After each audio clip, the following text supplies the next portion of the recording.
It's the most wonderful time of the year. Welcome back to True Footy Live, everyone. We're back. Druzy. It's been a long time, buddy. Has it? Since we've done this, yeah. A live stream? When was the last Yeah. time we did a live stream together? A long time. Analysis. Oh, yeah, I should remember. Obviously, we didn't do one last year, but who knows? Highly professional. Just getting my KO up. Oh, yeah, nice. I always do that. I set the stream up and then I'm like, okay, now for the VPN. It's like Cardman gets 20 million times more views than us. Yeah. Yeah, it's like a countdown when they play the club song. How are you, Drew? You got 3 in the chat. Hello, everyone. Hell yeah. Where did I put my phone? Aha, cool. Just let me know. I'm tipping the Brisbane Lions. Yeah. I'm pretty confident, actually. This is the tip that I would lock in if I had to lock in one tip this weekend. Did you get the game last night right? No. Neither. I need to stop tipping the teams that I like. I always just tip I want Melbourne to win that. Well, I really did think it was a strong case to be made for Sydney losing that game with their out. So the fact that they won is quite impressive. Football. Here we go. Friday night footy's back, boy. Woo! We got He in the chat. Welcome, mate. Says, what's going on, boys? And Rogue Riot, welcome back. Says, a West Coast and Fremantle fan in a call. Call that group therapy. I'm Rogue Riot. I want a premiership. I know what wins feel like. I saw a Eagles bumper sticker yesterday and it had 4 premierships on it and it made me angry. Yeah, you got a natural aversion to premierships at Fremantle, so I don't blame you. Leave me alone. What second are you at?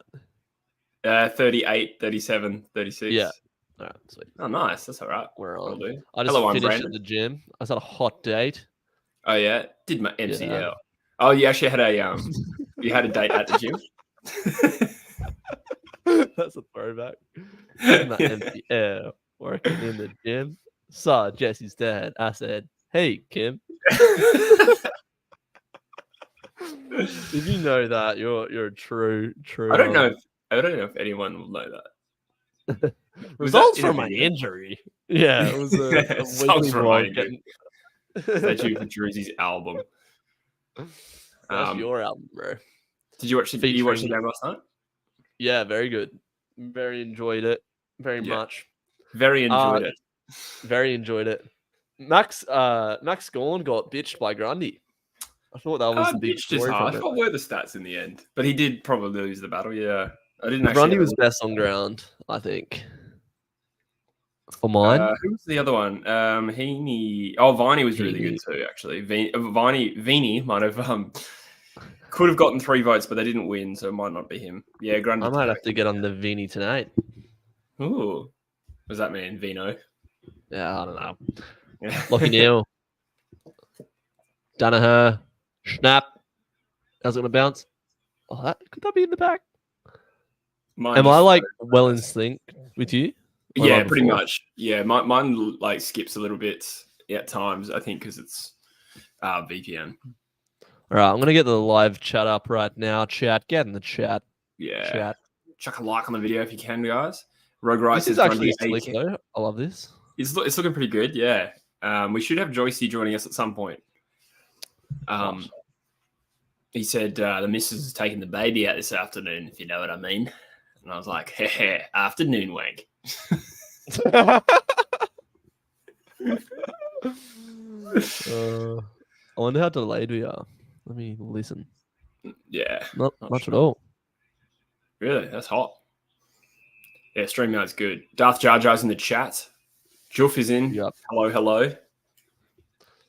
Welcome, guys. Good to have you. Some regular faces there. And and Carpe. And Rogue Wright says Grundy, aka Ruck Jesus. He's a bit of a Ruck Jesus.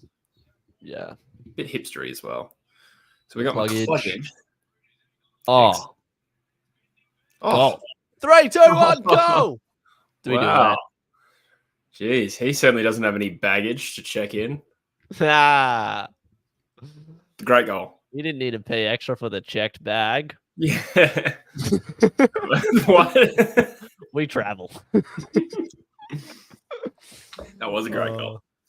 I slapped McCluggage last minute into my fantasy team. How do you slap someone into a fantasy team? Oh, I'll show you later. There's a intricate set of pulleys and levers that I use. Sure is, buddy. 16 in the chat. Good to have you guys. Hell yeah. This is the best live stream content you'll get in the AFL scene. Yeah. None of this Cardman shit. None of this luggage puns. Yeah. Go and watch Cardman for good graphics. Come here for true analysis. Which we have not done yet. It's always in the blight. I don't know if that's the right word on live streams. Is you actually can't like properly analyze the game sometimes because you're too busy making Hugh McCluggage puns. Yeah, it is tricky as well dealing with the chat and an extra person, but it's still a bit of a vibe. To be honest, we're having fun. We're having a good time. I don't know. Like maybe we can hear from the chat on this, but sometimes I don't know if I'm watching a live stream that I strictly want the person just describing what's happening. Maybe that's just Blake Acres with a kick into a smother, which goes over the boundary line. Ball has made its way onto the bench. Now the umpire is going to retrieve the football from the bench. It's the opposite of what I said, buddy. I'm going to chuck your live stream up on my Instagram. Oh, thanks. Rogie says Jesse's used to slapping his own lever. Yes, I've got Jake in my back line too. No, I don't. That would be crazy. Brisbane are winning the flag this year. I can't see anyone else winning it. Wow. Did you see the stat? It's like none of the last 12 teams that have lost in the grand final have made it to the grand final again, or something redonkulous. Yeah, right.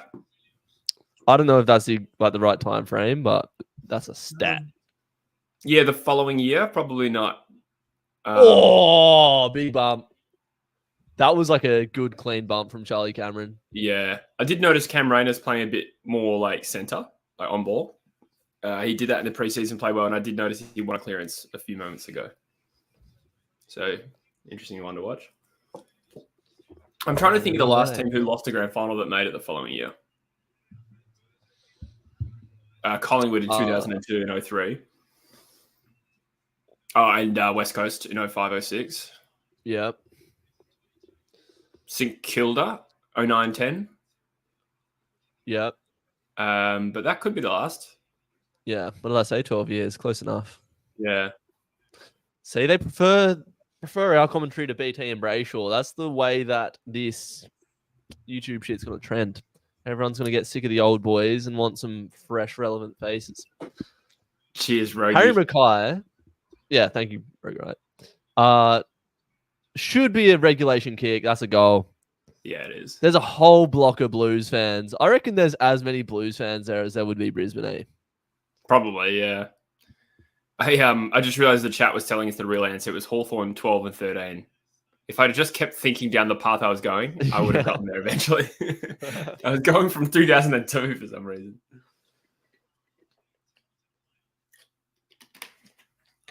Oh, I'm dehydrated, man. You're dehydrated? Yeah, I mean, just, when you first wake up, you're obviously dehydrated, and then I went straight to get a coffee for this stream, and then coffee kind of like makes you thirsty. Yeah. Kill hungry, thirsty, dead. I'm hungry now. When you finish a gym session and you just want to like gnaw into some meat. Yeah, and then you get hungry no sausage after. Here. Yeah, no sausage here, so I'm just gonna have to. I don't know. Random Aussie things. Oh, Lockie Neal down the rooms. Hello. Ooh. Random Aussie things. Member of the channel says Eagles good chance this year, lads. Good chance to finish at the bottom of the ladder. Because they suck. Because you're fucking shit. Come on, man. You know who I want to see play for Freo? I don't know. We're not watching a Freo game here, but Josh Draper could be the next Michael Johnson. Where's Michael Johnson's old number? Mate, our back line back in the day was sick, all right? Yeah, I hear Callum Jamison could be the next Travis Gaspar. Nobody here's going to get that reference, but it's like comparing two shit players. Michael Johnson wasn't shit. No, he wasn't shit. Yeah, he wasn't shit. All right. But sorry, finish that. Oh, he Brisbane Lions. Danaher. Got ahead of the play here. They're out. Kadeen Coleman. Oh, look at this. This is a training drill. Another fantasy player. Yeah, I do think. Go! Hey, another goal. I could see this getting hard for Carlton. Like like 50 points. Hey, Yeah. A combination. It's not that I don't rate them. I actually have them fourth in my ladder prediction, but I just don't feel like I trust them early in the season, plus all the injuries they've got. But they might prove me wrong. They could still win, obviously. Lockie Neal back onto the ground. The thing with Carlton this year, they have higher expectations than they have probably since the late 90s, I reckon. I wasn't even alive in the late 90s, but that's the last time they were actually like, this good. They won a flag in 95? Yeah. I think they lost the 99 grand final. There you go. So like that, who did they lose out to? Adelaide or North? North. Yeah. North Adelaide. Great football team. That was a really bad joke. No, it was good. No.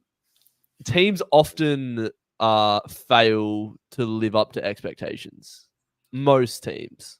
But I think with Carlton in particular, they just have a bit of... We're really talking them down early, but while we're talking through this topic, Carlton do struggle a little bit with expectation generally.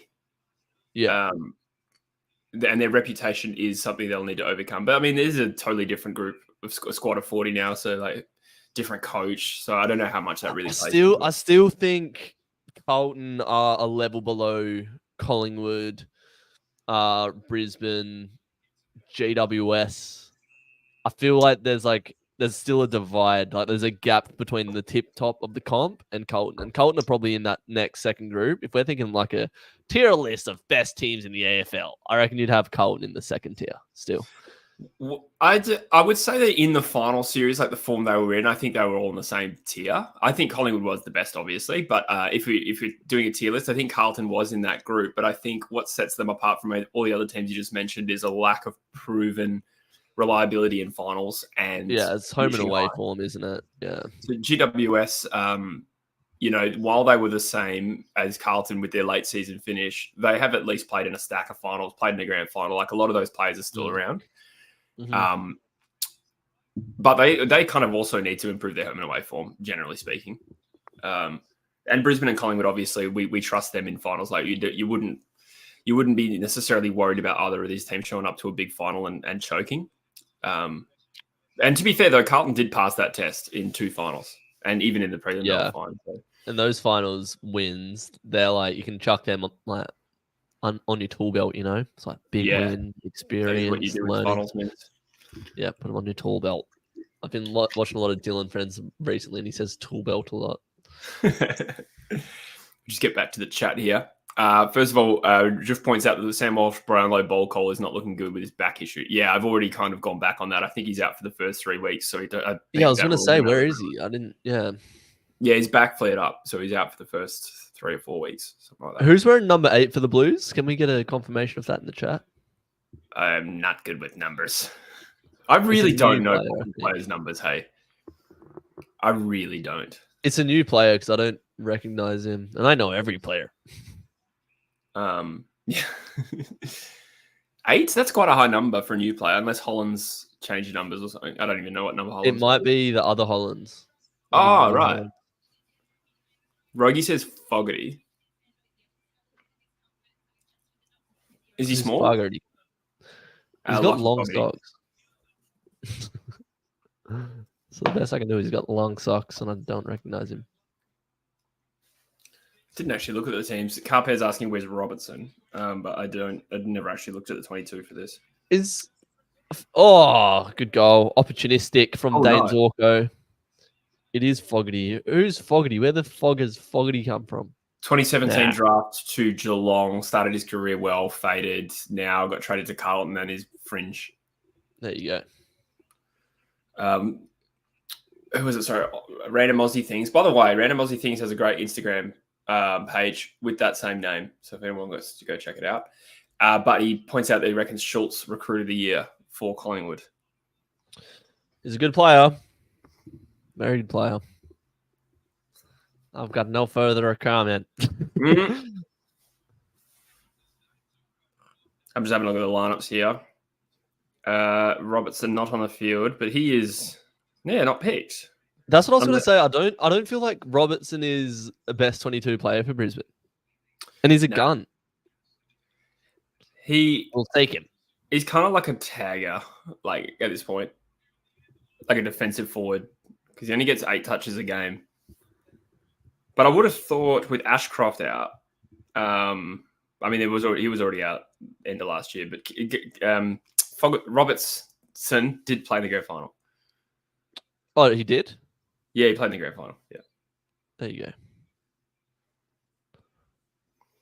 Yeah, I'm really fucking bad at numbers, man. I couldn't have even really locked in that Pat Cripps was 9. I don't know why. I'm okay with the Eagles. I know most of them. Actually, I've always been good with the Eagles except the last few years. Now I'm starting to forget their numbers. That's old age. Darth Jar Jar wants to start a war. Who is better, Amos or Allen? Right now, you'd say Oscar Allen, I feel. Yeah. Just experience. It's a little hard to compare a 19-year-old and a 25-year-old, but 24-year-old. But yeah, I think both teams are pretty happy with it. I think Amos has a higher ceiling, though.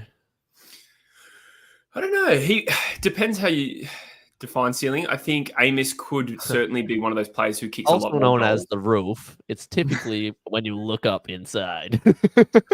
I think it's conceivable that Amos kicks more goals per game across his career, but I think Allen has a lot more champion.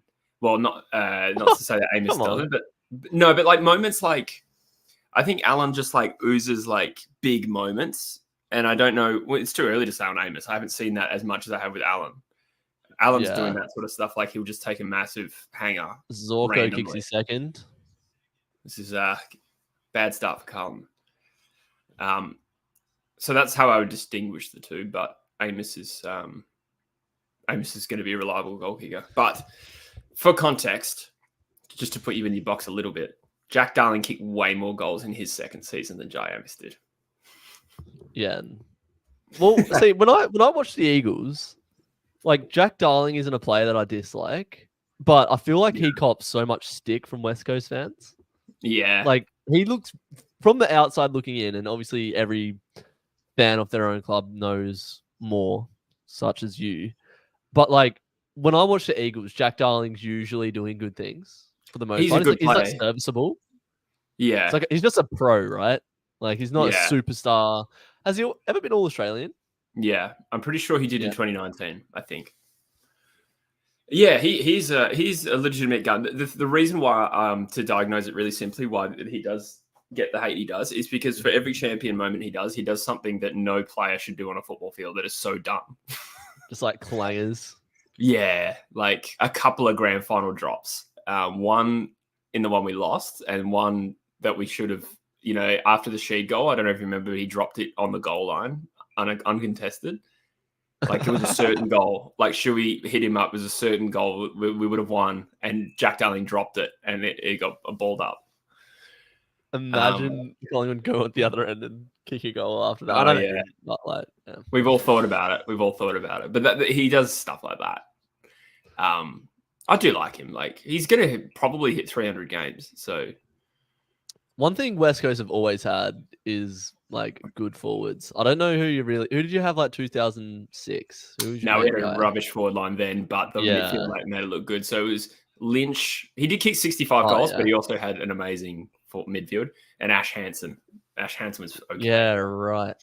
But like after that, LeCras, Kennedy, Darling, Allen, Liam Ryan sort of come in and done good things at times. Yeah, Ryan's not on their level, but he wasn't all Australian, so we can't complain. Cultural, that's a good mark. Yeah, we went from having the generational midfield to having a premiership team that was even with the midfield, the worst line. That was the forward line was the best part. Yeah. Who did you have down back? Hearn. Glass had retired, right? In 18, yeah, well and truly. Barras, McGovern, Hearn, Shepherd. Yeah. Mind you, he missed the grand final, but yes. McGovern was a beast. McGovern was like Stephen May before Stephen May. Yeah. Oh, what a goal, man. Bless you. That's a great goal. This game is trending a little bit how I was half expecting. Yeah, I'm fucking loving it. I tipped, I think the line's by 34, and that's in serious danger of being the quarter time margin. We've got 22 in the chat, so it's a feeble excuse that we only have 6 likes on the stream, guys. So if you're watching, get involved in the chat and hit like on the stream so we can get a bit more exposure, help out the channel and all that malarkey. Thanks, mate. Get on it. Speaking of, we should get back to the chat a little bit. Rogie's shocked that he got Fogarty's call right. I'm impressed. I'm impressed with that, but I'm just so bad with numbers, so I don't even know what's impressive and what's not. I remember we did that quiz. You were on that video, weren't you? We did a quiz for AFL 2021, and Bush's segment was player numbers. Had nothing to do with 2021. Shane Melican. Yeah, it's Lewis Melican. Lewis. I don't even know who that is. I think it's Lewis. So. Yeah. It was like number 43 for Sydney or something. Yeah, I didn't get a single one right in that segment. Even the Eagles one, I think you probably beat me to, if there was one. Sigmund Freud once said, if you identify with something, you'll become it. If you start to make an effort to be good at player numbers, you'll be a beast. So maybe you should read some psychology. I'm not going to do that. Have you seen the video of Tom Mitchell? He knows every player number from like the year 2000 onwards. Like what? Yeah, no, Caden did a podcast with him. He's like, you've got a hidden talent. He's like, yeah, any player number from the year 2000, name a team and a number, and I'll know it. Actually, that rings a bell. That was a couple of years ago or something, right? Or at least a year ago. That video. That would have been 2022. Yeah, start of 2022. He says, I don't think Brisbane versus West Coast will be allowed on TV. Yeah, I like that. I like his name as well. That's the way I read it. That must be a nightmare to sign in. How many likes are we up to, by the way? I'm going to have a little refresh. I can't see it on StreamYard. We're up to 15. Big ups yourselves. Tom Mitchell also did it on Backchat. There you go. Oh, there you go. Yeah, I'm going to have to do this StreamYard more often. I like it. It's so good. Yeah. Do you have it already? No. Well, you can make a free account, but I pay for the basic one, like the one above free. Right. What does that enable you? I forget the exact difference, but I remember thinking I definitely needed it. More like allowing other people in? I think. Also getting rid of the StreamYard logos and stuff like that. And I think it was quite limited with how often you could use it, like a certain amount of time streaming, a certain amount of podcasts in a month. Gotcha. And I would like to I can probably just do podcasts like this, I think. Yeah. Like maybe when you and I do them, we just do it our usual way because it is better. But if I have like a variety of YouTubers on there, they don't have all the time in the world necessarily to. It's a good way of getting like, walk in goal again. Oh, this is worrying. This is very worrying. When the goals are coming in the way that they are, like all of them are over the back, Carlton caught out. Like there must have been 3 goals within 20 meters. Yeah. Yeah, it's been a bit of a procession. There's still 7 minutes left in this quarter, and it's 37-6. This is like watching a West Coast game. I love it. I love it. We've got Carlton at Gather Round. I love that. Like, I love that's when we're getting them because we don't have to play on like go over there and play like even playing field. Perfect fixture, I reckon. Yeah. I feel they're certainly going to be vulnerable early in the season, is my take. Well, they were last year as well. I think but like everyone predicting Carlton, to like be premiership. Like I know we're 1 quarter into their season. Yeah, but I just don't think they're there yet. Like, where did you put them on your prediction? 6th. Oh yeah. But that was like peer pressure 6th. Yeah, I know what you mean. Drews, are you ready to lose to North and retire from YouTube again, mate? I'm going to the game at Marvel, which is in 2 weeks. I'll see. Do you have tickets? I know. No, I'm going with Ryder Henshey though. Surely we don't lose to fucking North again. That is the barometer, like the litmus test. Like, is your club irrelevant? How do you go against North Melbourne? It is a bad time of the year to play them, I reckon. Earlier the worst. Whereas I think I feel like we're going to start slowly and hopefully end well. And I think we'll stay out the season a little bit better because if, we got a more experienced list. But I think North might start shit hot and then fade. You know what's really worrying? We've got Brisbane next week. And they've probably kicked, Eric It was lining up for goal now. They're probably going to kick more goals in one quarter of football than we will in 3 quarters. Fuck. True. Oh my God, this is scary now. Wow, great goal. I feel like you guys do okay at the Gabba, actually. No, we're playing, it's at Optus. Right. Even still, like this, you got the close last year. I don't know. Yeah. I feel like every sort of second year, like against a Geelong, Brisbane, Melbourne, like we'll put in a real good shift, and then the next year we'll like fall like way far from it. So, for example, 2022 beat Melbourne away, reverse fixture, lost by like 50 points. Yeah. I think that happened with Sydney last year, right? You lost at home. Maybe not belted, but you lost at home. Yeah. I could be wrong, but I thought you did. Adam Cherry getting belted out of the middle, you little bum. Rogie says Druzy Pies did lose to West Coast in 2022. Yeah, that was amazing. That was a marvel. Round 4, I think. Oh my God. So no way. Oh. Game over. Down and Gobblemer. Clarko did get a 2-game match ban and fine for what he said about the Saints. What does he say about the Saints? Ross Lyon sucks. They're boring. Scrolling up a little in the chat. Bush in Japan, that was a surprising update. Yeah, that was the surprising update, actually. I think it was a very spontaneous trip, but he was back on the channel a while ago. I have been inviting him to these streams. I think he's just got a life, you know. And Joycey should pop in, I think. Random Aussie Things only discovered your channel late last year. It's awesome. Thank you, mates. Appreciate you. You should discover my channel next. It's called Druzy. He's asking who you go for. I don't know if you've said it since then, but at Fremantle, unfortunately. I'm a Dockers man. So Brisbane's defense, it's probably been their weakest point, I'd say, over the years. Like a very strong side. Midfield's incredible. Forward line is exciting. But like I feel like they've been a bit reliant on Harris Andrew at times. So Jack Payne, this game. Yeah, Jack Payne was pretty good last year. Yeah. But I feel like from what I've seen so far with how they're stopping movement through the corridor and they're like slowing down Carlton's ball movement, like their system is like now really solidified defensively. And if they can get that right, like goddamn, they're gonna be hard to beat. Oh no. Dode comes back into the side mid-year as well. True. And he's a good player. Come turn around, sing this song, do-day.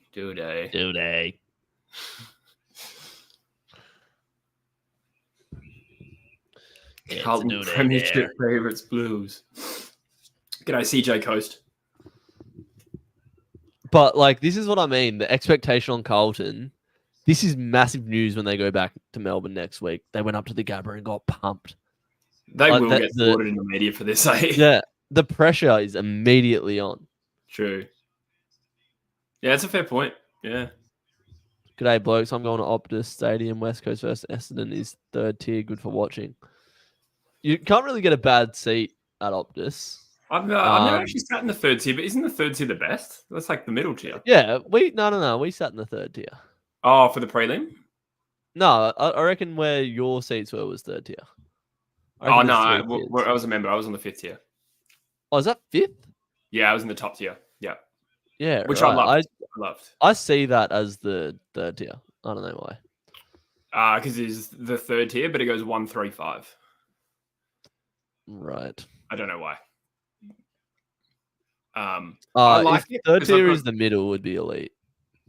I'm pretty sure that is the middle. In which case, I understand that to be the best place to sit. Yeah, for sure. I liked my seats. I was high up on the wing, really far back, but because I have good eyes, I could see everything in every player, but for Dad, it was a little bit tougher. I had to sort of, not all the time, but every now and then I have to tell him who had the ball because it was quite far. But we sit like bottom tier in the pocket just because I think they're like cheap membership seats. Right, yeah. But when I'm rich balling, I want to be like second tier. Premiership somewhere. Lounge. I'll be rich one day. I'll be able to sit where I want. Yeah. So you have to back become on. A West Coast member to sit in the that is Premiership Lounge. That is whatever. That is a terrible kick from Doherty. Yeah, that was. Hold the ball. 3, 2, 1, ball. Fogarty, famously a good player. Glad he's in the number 8. Well done.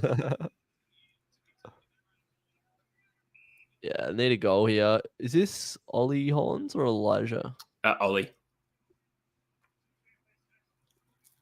Lockie Fogarty. This stream stinks. You stink, you. Get out of it. I was gonna message you, Noah, if you want a bit of company for your first stream tomorrow. It might be about if I can invite myself over to your house. He's too busy streaming West Ham versus West Brom. I always make jokes. Like I caught him once streaming like Afghanistan versus Iraq in the fucking Asian Cup or something. He's like 3 a.m. Yeah, he's been coming down to the gym with me. He's like, "Oh, I couldn't sleep." I'm like, "Yeah, you've been watching fucking Preston North End versus Coventry United." Far out. That's what he does, bro. Yeah, I know. Because his streams are on like in the middle of the afternoon. I'm having lunch. I usually chuck on YouTube and I see UCAT FC streaming. I always jump in. He does well with the boy, but man, who wants Coventry to watch United's Dundee United versus Horsham Town? Horsham Town, is that real? Yeah, pick up the Horsham. They had an FA Cup run. They're in the same league as Hashtag. Oh, yeah, okay. yeah. Yeah. But Horsham is like where I worked when I was living in Pulborough. Oh, it's the pair. Yes. Oh, yes. Hot. You see how hot the pair's latest thumbnail was? It's extremely hot. No, I haven't seen it.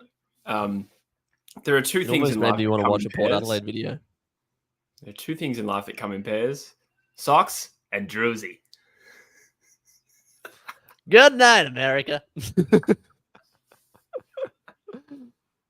I can comfortably say I've never came in a sock. I can't say the same for you, Kat, though. What? That's not what I said. They come in pairs because there's two of them. You freak. Yeah, no. Wait, what does druzy coming in pairs mean? The pair. I don't know. I thought like pairs of socks. Wow, yeah. We cancelled. That really got gonna fly on streams with Caden. I like how your response was. I like how your response was. I can safely say I've never come in a sock. But I can't say the same for you, Kat. Ew. Anyway, enough about wieners. We're talking about football. The Carlton getting fucked. The chat. Fuck. I grabbed my phone to look at Pear's thumbnail. I missed it.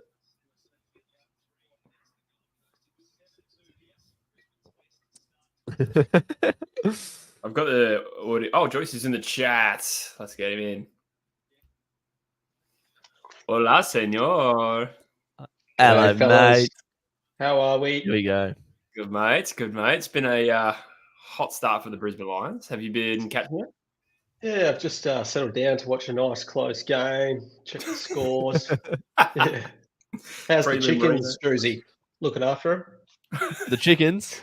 Yeah, there's only 2 left. Nah, they're not. They're actually at an all-time low. Yeah. Dad's given up on the chicken pen and only getting 2 to 3 eggs every couple of days. So not good, but thanks for asking. Chicken pens are notoriously hard to write with. Quarter time together. All right. Whilst Joyce is back to take the mic, I'm going to get some food because I'm hungry. So if you want to kick me out for a couple seconds, I'll be back. Yeah. I think. I think I can do it. I'll be back soon. All right. See you in a bit. Yeah, so we'll be eating intermittently. Sorry, as well. Oh yeah, that's all right. That's fine. What's good, mate? Oh, not much, mate. It's Friday afternoon, finish work, weekend. Nice. Awesome. Can't complain about that. Footy's Cracking back. Couple of curlies. Yeah. Couple of cold Fanta, no sugars. Really? No. Just the water. Yeah. I'm on the coffees. I have coffee with football now because it's always first thing in the morning. Yeah, that's fair. But it's nice. It means I don't drink as much. This has been one-way traffic, eh? Yeah, Carlton? it looks like it. Yeah. Give me a bit of an update. Who's going well? Who's not? Honestly, it's just a procession. I'm going to have a look at some stats. I noticed Rayner won a couple of strong clearances, but I don't know how many times he did that. But he's supposed to be playing a bit more on ball this year. Or at least he has so far from preseason to now. I'm trying to find his name. Where is his name? Rayner. He's only had the 4 touches and a goal, but I noticed him. I'll tell you something funny. Yeah. Just whenever I'm talking shit, like I'll ask someone how the chicken's going. Like it's just a go-to. I've had no fucking idea that Druzy actually had chickens, and he genuinely responded. And I was like, "Oh, sweet, yeah, cool, man." I assumed because you would have had to have a really good memory for remembering this. But when I first met Drews, I went to his house and he actually uploaded a vlog. And there's that footage of Butcher trying to catch a chicken, like in Rocky. So I thought I do actually vaguely remember that, but yeah that was not why I asked that. It's just some absolute thing I asked to talk shit. Like I just thought that that you made that reference point in your head like 3 years ago. Rogue Wright says back to Jesse on Joycey action now. This is something to edge to. God. G'day, Rogue Wright. Nice to see you back. Tiger Time says Blues fans are so delusional. I mean, I feel bad for them at this point. I mean, not because of what's happening today, but I just mean like, they've been through a lot. Let them be a little bit delusional. They were pretty damn good last year. Towards the end of it. I'm just going to plug in my laptop. Oh, man, I know I messaged you this already, Joycey, but I was watching this captain's footage, like this video of the captains guessing each other's heights. Ranking by games experience. They had to blindly rank games experience on the AFL YouTube channel. Yeah, and I saw Toby Nankervis interviewed, and somebody says he's 29, and I was like, that facially makes us older than Toby Nankervis. So I was like, something feels wrong about that. Did they all think Alex Pearce had played like 200 games because he's like 27, 28? Yeah. He's actually played like 100. Yeah, he seemed... Yeah, because he's been injured. He was injured for the first half of his career. Yeah. But he also kind of looks a little bit older than 27, 28. Like, he's quite a few years younger than us. But he seems older than he is, I think. Alan had played the least and Rosie played the second least. But I think a few thought Rosie was lower than Alan, but he's played a fair bit more games. Toby Nankervis looks 50. Graz 10 says Eagles suck, by the way. It was nice to have that reminder at quarter time of this game. I'm a big fan of Jordan Lewis glasses. Of who? Jordan Lewis's glasses. Huh. I'm seeing him side on at the moment. Oh, they look good. Yeah. Seriously? No, I just said that because they're clear light frames. I think the same as mine. Oh, right. I was going to say, I didn't even notice them. He's a pretty suave looking man, Jordan Lewis. Yeah, UCAT says get Zach Williams in your fantasy team. 100%. He's on 32 at quarter time. Pretty damn good for a return. Yeah. I do already have him as well. I think he's valued at 4 foot. Oh, there he is. Let me back. I'm back. Let me in. Joycey was just explaining that when he asked how your chickens were, that was a throwaway phrase. He didn't know you had chickens. Oh, really? It's just an expression. I didn't think that either, but I thought you would have known, Joycey. I did. Well, I Jesse, met you once and we connected Mm. instantly, so I just thought you know every aspect of my life. I do remember actually Bush, chasing the chicken on the vlog when Jesse mentioned Exactly. that. So I don't know what Jesse's talking about. He's talking shit. I feel like the only time we met was that night at Metro's. Am I correct? Yeah, I think so. Yeah. That's right. Iconic. Oh, it's so good. Yeah, what did we do? Joyce, you came over that day. We might have done a live view that day. If I had to guess. Yeah, possibly.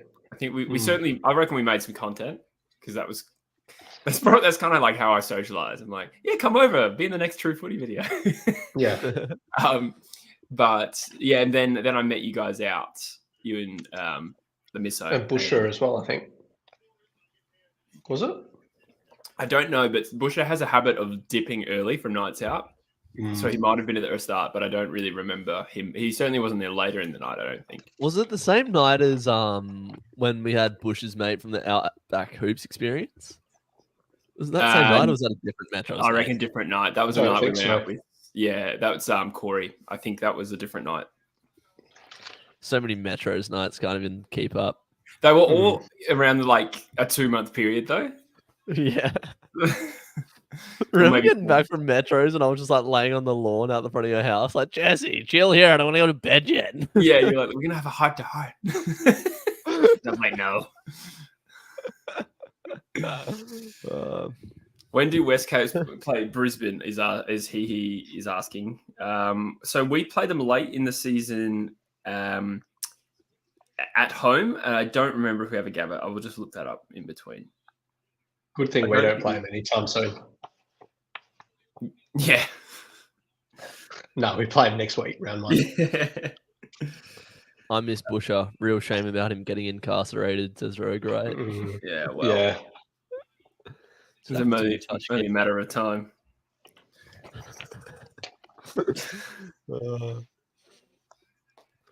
How are you feeling going into this season, Jordan?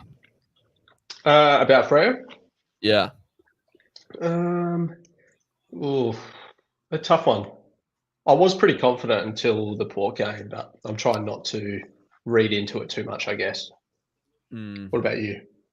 Yeah, pre-season counts. Like it was like the instruction from JL for the Port game. I hope it was play boring, long down the line, and move the ball slow. Yeah. Like it wasn't good at all. That's how we get instructed as well. Yeah, but we didn't have Guy Amos, Luke Jackson, Michael Frederick. So one thing I don't want to see. I don't want to see Jackson play number 1 ruck now that Sean Darcy's out. I'd rather see Liam Reedy come in because I think Jackson plays a much better role as like a forward and then just like roaming. Yeah, I probably agree. I think. And then our forward line without Jack, like he's so good as a forward, I think. And I think we lose a lot. That's right. Him going into the ruck. It's not really fair on him either to like try and turn him into a forward and then just every time Darcy goes down, just chuck him up the field. Like if we really want to develop him as a forward, then we need to kind of give him the opportunity to have a good run of games down there. And that's why you've got list depth in rucks anyway. It's like you don't just like take out fucking Sean Darcy and then Matt Taberner's again in the forward line. If I see Matt Taberner on our best 22 against Brisbane, I'll fucking not be happy, eh? That I'll have a rogue riot, if you know what I mean. Brisbane slapped home another goal since we've been talking. 50-12. Gee whiz. This is a procession. Drews, I was telling the chat yesterday, Joyce already knows this, but like when we have this fun game of messing with Bush and talking Matt Taberner up because it really gets him pissed off. He always takes the bait and we always just stretch it a little bit too far. Like I think I said that Taberner's being groomed as the next CEO. And then Joyce was making a comment like in the all-time Freo best 22, you'd have Taberner and Longmuir and Taberner and Longmuir and Pav on the bench. Like it sounds crazy in isolation, but when you slowly like increase the arguments, over time, it seemed like we were serious. No, man, I think you're underrating his class. He's got a real strong contested grab. Yeah. Actually, the more I think about it. I actually, I'm not that big on Tracy. Hey, Druzy. I just feel like he's got potential for sure. I just feel like we should probably let him develop. I think he has all of the attributes to be a good forward. He just doesn't have the confidence to execute. Like, because he shows in glimpses. Like, you have a game and you just be like, "Fuck, Tracy!" Like, went hard at it today, took some real good grabs, like followed up well. And then there's games where you just don't see him at all. Yeah. But you think about it, Luke Jackson, Josh Tracy, and Jai Amos are all younger than I am. Like, they are boys. Wow. So they've got a lot of development. And for the most part, key forwards and rucks are the positions that usually take the longest to develop. Like, Jai Amos hasn't taken that long. Tracy has been on the list since he was 18 years old. But I agree. He's a real vocal and loud. He's got a presence about him, Tracy, on the field. But like, I don't know, you can't just talk and not perform. I wonder if Tracy at the point where he kind of what's he played 25 games? Is he kind of need to play at AFL level to get better from here? If would going back to the waffle really help him? I don't think we can afford him to go back to the waffle. I don't who do we bring in? Tabana and Amos? No. I feel like Tracy is probably a third. It's like Jackson and Amos and then Tracy. But at the same time, we need our smalls to get to work. Like, Sam Switkowski, for all the skill he has, he needs to up his output. Yeah, I agree. Tom Emmett, I know it's still early days in his career, but he'll have to rise this season. Sam Sturt, I have nothing really to say on Sam Sturt at all. Switter and Freddie, you'd like to see a few more goals from them for sure. As good as they are on the pressure side of things. Again, they just show glimpses, but it's not like you see Charlie Cameron, he makes an impact for 4 quarters. That's what you need a small forward to do. Willie Rioli for West Coast. Impact every time the ball goes near them. Sam Sturt, I don't know if he's going to stay it. Well, I haven't seen anything good enough from him. Yeah, he's struggling a bit. Oh. Good set shot, but that's about it. I was about to say Carlton have having their cleanest passage since the game started, and he absolutely flower bagged it inside 50. Is Caden in the chat, or am I? Everyone's a couple of people are saying that, but I can't see a message from Caden. Yeah, am I going blind? Yeah, I think it's unless I muted him years ago. I can't see his name. That's weird. There's a Peel lineup for tomorrow. Rogie, tell us who's in that lineup. Sharp and Walker. Yeah. They said that Sharp played well against Port Adelaide, but I wasn't really too impressed. But I went to both the intra clubs, and he looked good in those. Yeah, we were speaking about this last night. I'm a bit 50-50 on him. In the starting 22. Yeah. Anyway. When you're not good enough for Gold Coast, you can't be all that. You know what I mean? We've got Josh Corbett, and that is exactly what you'd expect as a key forward that couldn't get a game at Gold Coast. I think he's got. He reminds me of the real Tommy Sheridan vibes, I reckon, in playing Josh style. Corbett or Sharp? No, Sharp. Yeah, elite runner, but you need to get the ball as well, right? As being an elite runner, that's not enough. Oh, that's a ripper goal on home. Great goal. That was a great play in general. And Rogie points out Starcevic, one of the most underrated players in the comp. I agree. I love Starcevic. Yeah, you do love Starcevic. What's that, Joyce? Welcome. Oh, go on. So you do love Starcevic. Yeah. Welcome back to live streams where it's an absolute pumping, and halfway through the third quarter, we'll be talking about some absolute nonsense. Fremantle's Peel lineup. Nah. Yeah. Well, there it is. Walker, Noble, Wagner, Sharp, Conrad Williams, Voss. Voss looks good. I like Voss. Mm-hmm. Yeah, he'd be the one I'd be looking to bring in for Tracy, I reckon. Maybe. Yeah. I reckon Noble would turn out to be a good player too. I actually haven't seen too much from Noble. Yeah, he's going to take years. But he's Trent Noble's son, I think. I don't know if you ever saw Trent Noble, maybe before your time, Drews. But yeah, a bit of a hit-out machine. Super raw. Yeah, right. I've got nothing on him. I liked Liam Reedy. I've liked what I've seen from him. Reminds me of like Toby Nankervis, left-footed ruckman, gets around the ground a bit. Nankervis, is he that young up-and-coming Richmond ruckman? Get out of it. He's that type of player, you know? Yeah. Actually, I don't remember if you were in the chat when I said this, Drew. I said that Nankervis is younger than me and Joyce. It's like, what the hell? Yes. Holy shit. I was like, what the hell? That was so He's just one of them like Shannon Hearn players that comes into the league and looks 35. Yeah, he does. I'm pretty sure like 90% of the league is younger than us now, Jesse.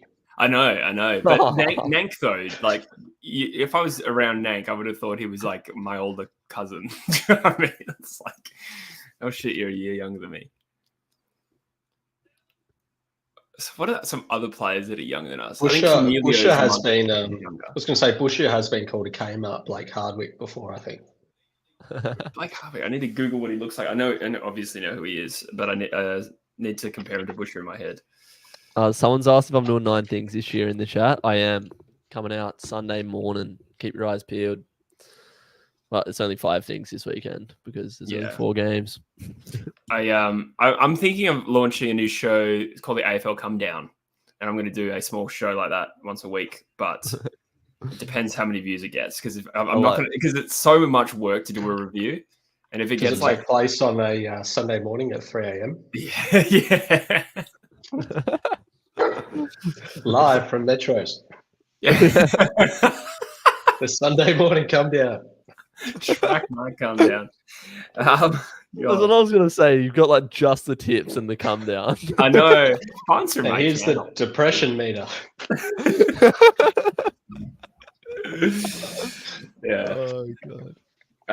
But the come down doesn't always mean that. You know what I mean? I mean, what else would it mean? I don't know what you're talking about. Yeah. Yeah. True Geordie did the football hangover. I think that was his show, right? Yeah, it's disgusting. And I am a cheap rip-off of True Geordie. How's Carlton Jake Paul can't move Mike Tyson, by the way? Oh, bro, that's terrible. Yeah, wow. That's so bad. Why? He's 60 years old. Yeah, but it's funny. It's bands. I see it as bands.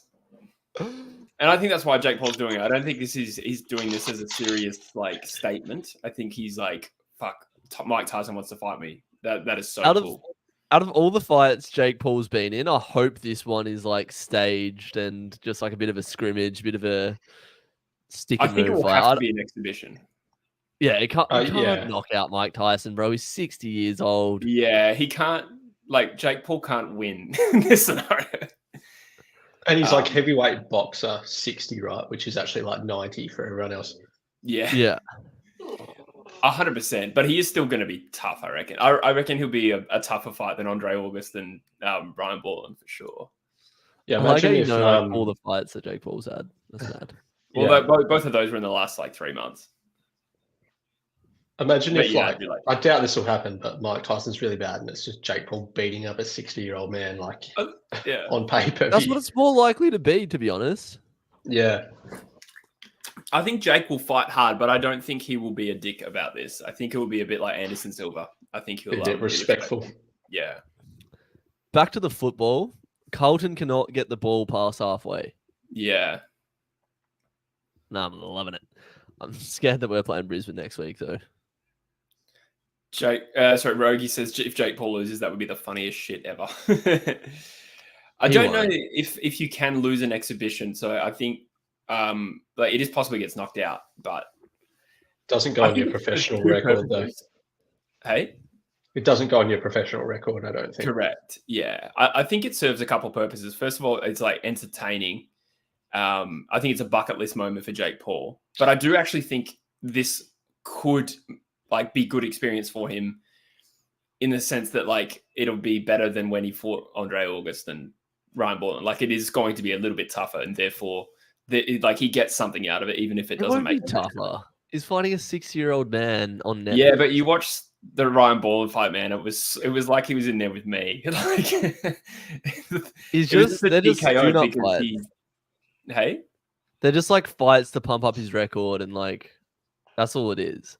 My impression was that I'll be back shortly. Actually was disappointed with how easy the second fight was. I don't think he thought it was going to be that one-sided. Because yeah, but he knows what he's doing though. Like 100%. All these fights, yeah. Like he's picked guys he knows he's probably going to beat, but they are still a step up in the sense that they're more experienced boxers, which is the criticism he's gotten. I think he knew he was going to win this fight, but it was a bit like Ryan Ballin was TKO'd because he just stopped fighting. Yeah. He didn't get knocked out; he just stopped. So I think Jake was actually disappointed with it, from what I can tell. I'm trying to like figure out what are we watching here? Are we just watching like Brisbane contest domination? Yeah, it feels a bit like I've accidentally opened Pornhub. Accidentally. I do have that in another tab. Remember when Carlton sucked first half of last year? Yeah. I feel like they were okay for the first month, but only okay. But they were like undefeated for like 5 rounds, I think. Then they fell apart. James has said, I wish I had 20 minutes in a room with Druzy. I don't know if that's like a positive or are you saying like, I want to make love to you or I want to kill you? Or or like a candlelit situation. Imagine, I don't think it will, but imagine this gets out to 100 points. I really don't think it will, but that would be hilarious. Bailey, they can't. Oh, they got him. Wooden Spoon Data. Have you seen Wooden Spoon Data's channel, by the way? Yes. Yeah. New one on the scene. Carlton look in shambles. A couple of big losses at the start of the season could end the Blues campaign early. No. I think it really depends how they respond mentally. I think from a win-loss point of view, they'll be okay if they start really bad because they were really bad last year. But it's the psychology part of it. They'll build. Sam Walsh will come back in. They'll be right. Yeah, their pre-season was far from ideal, which might hurt them later. Lots of injuries. Who's out for Carlton? So Walsh is out. Wiedering's out for the first month. True. And there's more. Bear with me. They will come into my head momentarily. Is that another goal? No. My screen went green. And a lot of players underdone. Owies, Jack Martin are both injured. One more that I'm forgetting. And a few other players like underdone, I reckon. So there was just a stat that came up. Time in forward half, 91% Brisbane. Wow. This is insane. Rogue Wright says, anyone tipping the Tigers? Sorry, random Aussie things. Anyone tipping the Tigers tomorrow? Are you tipping the Tigers? I've tipped Gold Coast, but I sort of feel Richmond will win. Like, I wasn't really too impressed. I watched like a lot of the preseason games. Gold Coast will take time to get their game. Well, I don't think they'll play finals this year. Yeah. Rogue Wright. Rogi's gifted a True Footy. Mate, Rogie has gifted more memberships than Fremantle's membership count. What does that mean? Like, how do you gift a membership? So essentially, like, he's like paying for someone to be a member for a month. So it's basically a donation from Rogie. So thank you again. How do I become a member? There's a join button. You don't need to become a True Footy member. But why not? No, go on. If I need my card information right now, I'm not doing it. Rogie says, this is for Druzy.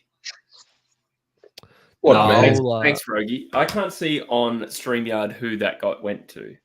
It went to Graz was gifted a membership by Rogue Wright. It went to Graz. That's hilarious. Of all people, Graz. Oh, I love Graz. But Graz is like a raging Fremantle fan, and all his comments are like vitriolic anti-West Coast. Yes, stuff. Graz. Yes. He probably doesn't even want a membership, but that's really nice. Thank you, Rogie. Yeah, Rogue Wright. What a man, eh? Yeah, he's funded this channel. He's going to have to be a shareholder at this point. Charlie Cameron just made Adam Sard look like a boy that. Oh, they've missed some easy ones. They could be on 80 points by now. Yeah. It's all paid for by Centrelink. I'm a true Pies fan.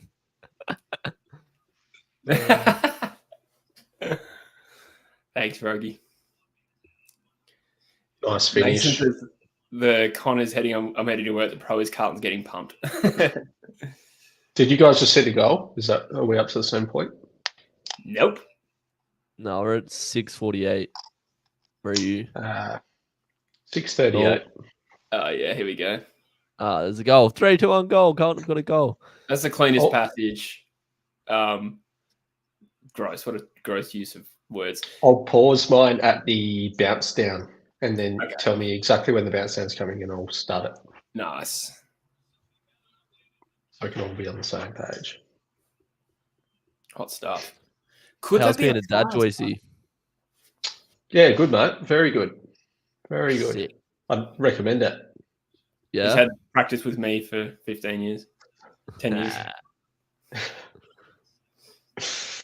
Yeah, no, it's going well.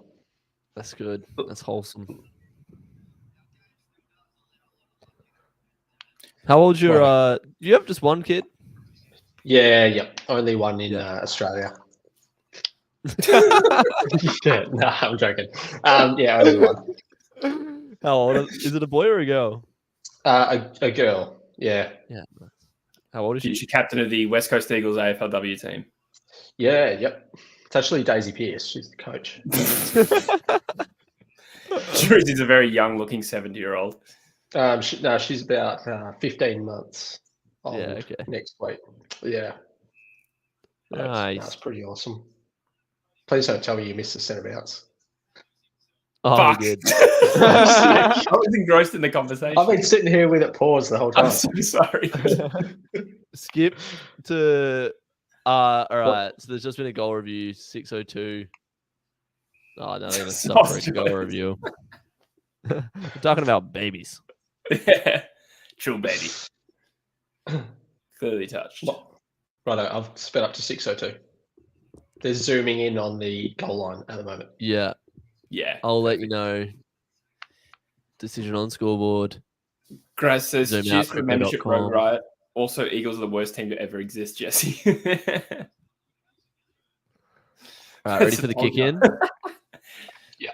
Welcome aboard, Graz. If there's any members in the chat, which I in. think there's 3 or 4, there is a members-only tipping competition. Ball We is can about to find be it in the chat. kicked. Yeah. Ball kicked. Yeah, I think I'm 3 seconds behind Drew's. That's fine.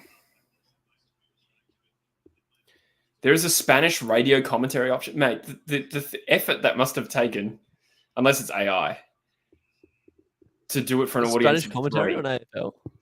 Yeah, apparently. What? Wow. Like, who is that serving? Do you reckon it's like the El Clasico where they're like, go, go, go, go, go, go, go, Yeah. go, go, go. Arabic commentating is very similar to that, actually. It's a Messi, Messi, Messi. Cara Messi. No, Silvani hurts the Blues. Yeah, ACL. Interesting. So I guess there's another best 22 player that I didn't mention, Drews, that is out. Mind you, that's obviously not the Silvani- reason they're losing. Silvani is not a very likable player for mine. You know, as in you don't like him. Yeah. Remember when he went AFL up to Mania. he went up to Horn Francis in his first year and he was like, "Your club is shit." Yeah, that's Like, right. bro, you play for Carlton. To who? Yeah, Who did you do that to, sorry? Horn Francis Horn when he was at Francis. North. Oh, right. You play for Carlton and Moving you're on, like man. fringe player at Carlton too. Yeah, yeah. He's reinvented himself pretty well though, to be fair to him. I think things were looking pretty dire for him and he's turned it around, I think. Yeah. AFL Also- Mania says you guys reckon Devon Robertson leaves the Lions at the end of the year. What are your thoughts? I'd Would say you take him no. at West Coast or Freo? I think last year was the chance for him to leave. I think what happened was he had actually decided to leave to West Coast, and this was I read this, and then his girlfriend had some sort of anaphylactic reaction and was cared for by the Brisbane Medical. I'm butchering the details here. I can't remember exactly where they were, but for whatever happened, Brisbane's care was like outstanding, and that was literally the reason Devon Robertson changed last minute from going to West Coast to staying to Brisbane. Wow. Curnow, big goal. Yeah, they needed that to say the least. That being said, I've got 2 in a row now. Yeah, I think West Coast obviously had a clear need 12 months ago. Possibly still have a need in 12 months, but he will be under contract. It'd be interesting to see what happens with the Lions. But I'm not too sure if I really would go out of my way. Yeah, I was a bit hotter on him. Like, I was pretty keen on him actually during this draft year. Yes, yeah. But yeah, I don't know. If he was at Brisbane as an actual on-baller and winning 20-plus touches a game, I would be like, yeah, I can see how you make West Coast better. But because he hasn't done that at AFL level yet, I'm worried that if West Coast picked him up, he would just become a plotter and a whipping boy. His disposal, I think, is pretty average. When I watch him, he seems like a very like Hutchings type, like McGinnity, like all body. Not Ryan Crowley, really there.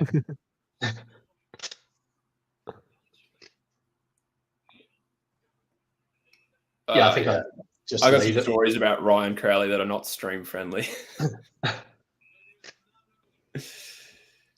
I think Levi Ashcroft's draft is coming up this year. Someone said, do you think McCluggage sticks out being a contract season, having both the Ashcrofts come in next season? Yeah, I think he will. I don't know if certainly Levi would be a big threat to Hugh McCluggage. I think McCluggage with Neil and Zorko on the end, I think they're going to need him to be the number one man in their midfield. So I think job security is fine.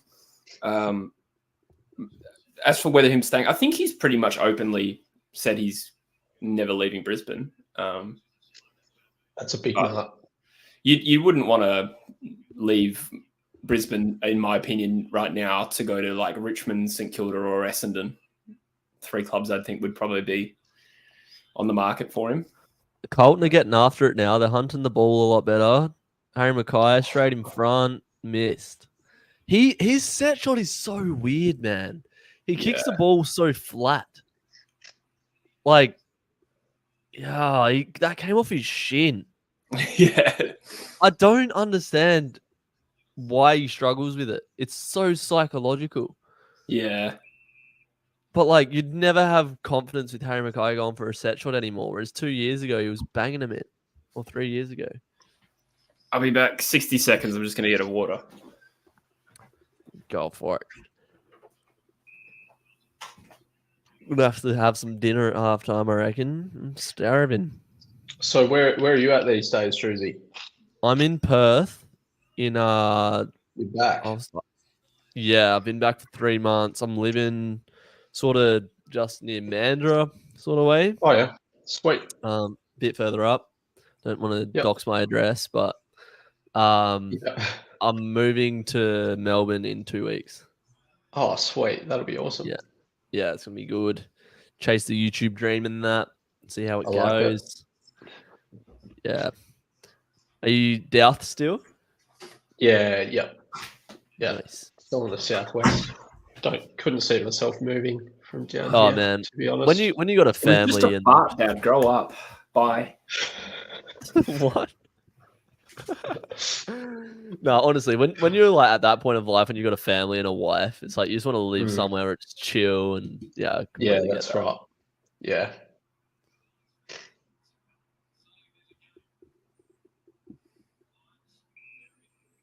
What's that? What'd you say? It was only a fart, Dad. Grow up. I don't know. I do this shit sometimes. Rogue Riot says, for the Freo fans, how would you feel if Gold Coast won a flag before Freo? Disgusting. And I was so happy that GWS lost the grand final in, what year was that? 2019. Yeah. Yeah, it wouldn't feel great. Sometimes I feel like we just kind of, I don't know, like, because we never bottom out. we just always seem to like battle and finish like 12th, right? Yeah, you've lost.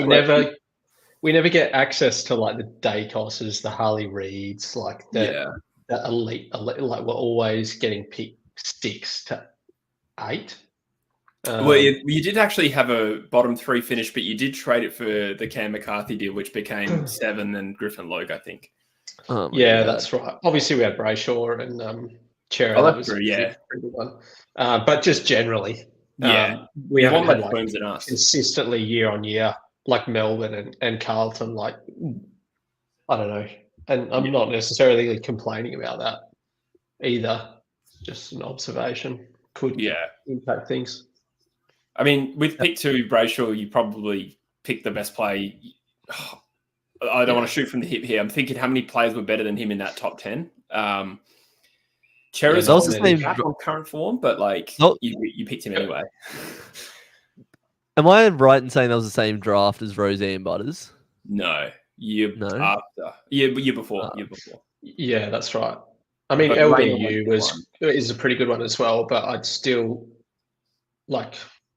I think I'd still probably prefer Brayshaw. Brayshaw's done it for much longer than LDU. LDU's only really come on the last 2 years. I think LDU will be the best player because I'm huge on him, but I agree that he hasn't deserved to say been better than Brayshaw, for sure. And Paddy Dow was in that mix. Cam Rayner was pick 1. Stevenson, I think, was 4 or 5. He was 4, I think. Stevenson? I think he was 4 and Chera 5. 6, I reckon, Stevenson. 4 was LDU, 3 Dow. Kitty Coleman down and hurt. Pick 6 to Collingwood was Stevenson. He fell a bit because there was that heart condition story right at the last minute. That's right. Yes. I missed it. What's happened to Coleman here? Someone said broken leg, but I don't know. Jeez. I hope not. He doesn't look happy, does he? Nah, he's in a bad way. He hasn't been able to get up at all. Let's have a look. I don't know if I want to watch this.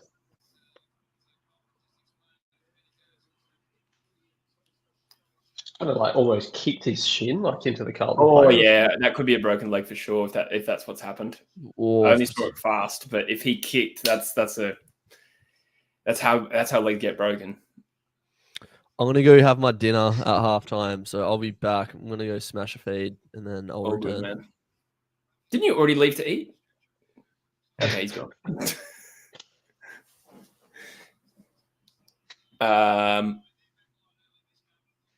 Yeah, so Rogie says he's not on the stretcher, so probably not broken, ? I think that's a fair point. They kind of just dragged him to his feet, so odd. But they also wouldn't know what happened, so they wouldn't know if it's broken. Daniel Allen says not broken. I only saw it like the fast replay, if that makes sense. It could easily just be like a hairline, though, fracture or something, which still not great. Because it was impact, right? So rather than a snapped tibia. It's not like it's going to be like a muscle injury or something. Yeah. It could be a knee. Could be something in the knee as well, potentially. Yeah. Maybe like hyperextended. Like if you kick. Maybe that doesn't make sense, actually. I don't know. Oh, well, good little resurgence there from Carlton. Just give them enough to go off in the second half with a bit more confidence. 31 points is not completely out of the question now if they play like they finish that quarter. So not the same foregone conclusion it once looked, but you do feel like if Brisbane get the first couple, then we're back out to embarrassing. I say that as a West Coast fan. If we were this margin down at halftime of any given game, I'd be like, hey, not bad, eh? Whatever. Like you're still allowed to comment. Zorko looks like he's having a good game, to be fair. Juice says injuries have to be the worst element of professional sport. Your team loses a good player, it can potentially end a career and can also have long-term impacts. Absolutely. Yeah.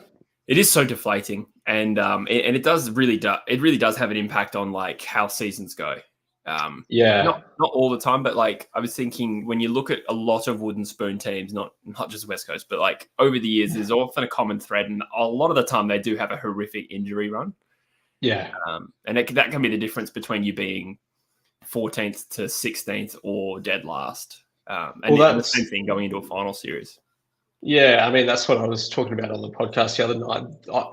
If everyone was fit, I'd have West Coast would not be the spoon team for me. But yeah, like I said, you're just starting behind the 8 ball, and I feel like during the season, it's so hard to make that up. Like, yeah, I think honestly, our injuries at the moment don't concern me that badly. We've had a few 1 to 2 weekers, and at one point, if you did a snapshot, it did look really bad. And then Flynn did his hamstring, and I won't lie, I did panic a little bit. But that being said, getting through the Adelaide game and then where we're going to be in round 1, I think we're missing 4 best 22 players, but it could be worse. 4 for us is not bad. I get your point though. But I think 3 of those 4 will be back in the first month. So, it's not the same excuse it was last year, that's for sure. And I still think like not to make this about West Coast, but when we look at the team we played Port last year, I counted 9 changes to that 22, and 7 of them were massive upgrades. And I mean from players that were delisted to players like Jamie Cripps, Tom Cole. One was a downgrade from Shuey to Reed, but I mean, Harley Reid's still going to be decent, you'd hope. And then one that was probably 50-50. So we probably, we could lose this game to Port by more than we lost in that game. That's true. But I mean, longer term, it demonstrates why I'm optimistic, which I've had to defend a lot on this channel.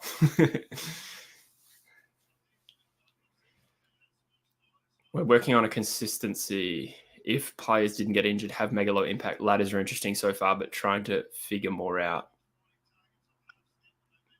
I'm trying to understand that message, sorry. Ladders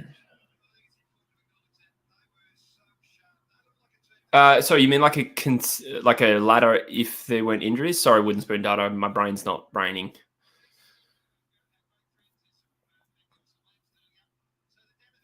Rogie says Isaac Heaney with more mid-time is calling his name. I think we talked about it a little bit yesterday, where I'm just not sure if he stays in the midfield when those players come back. But could he be worthy of being in the team the first month and then flipping him? Maybe.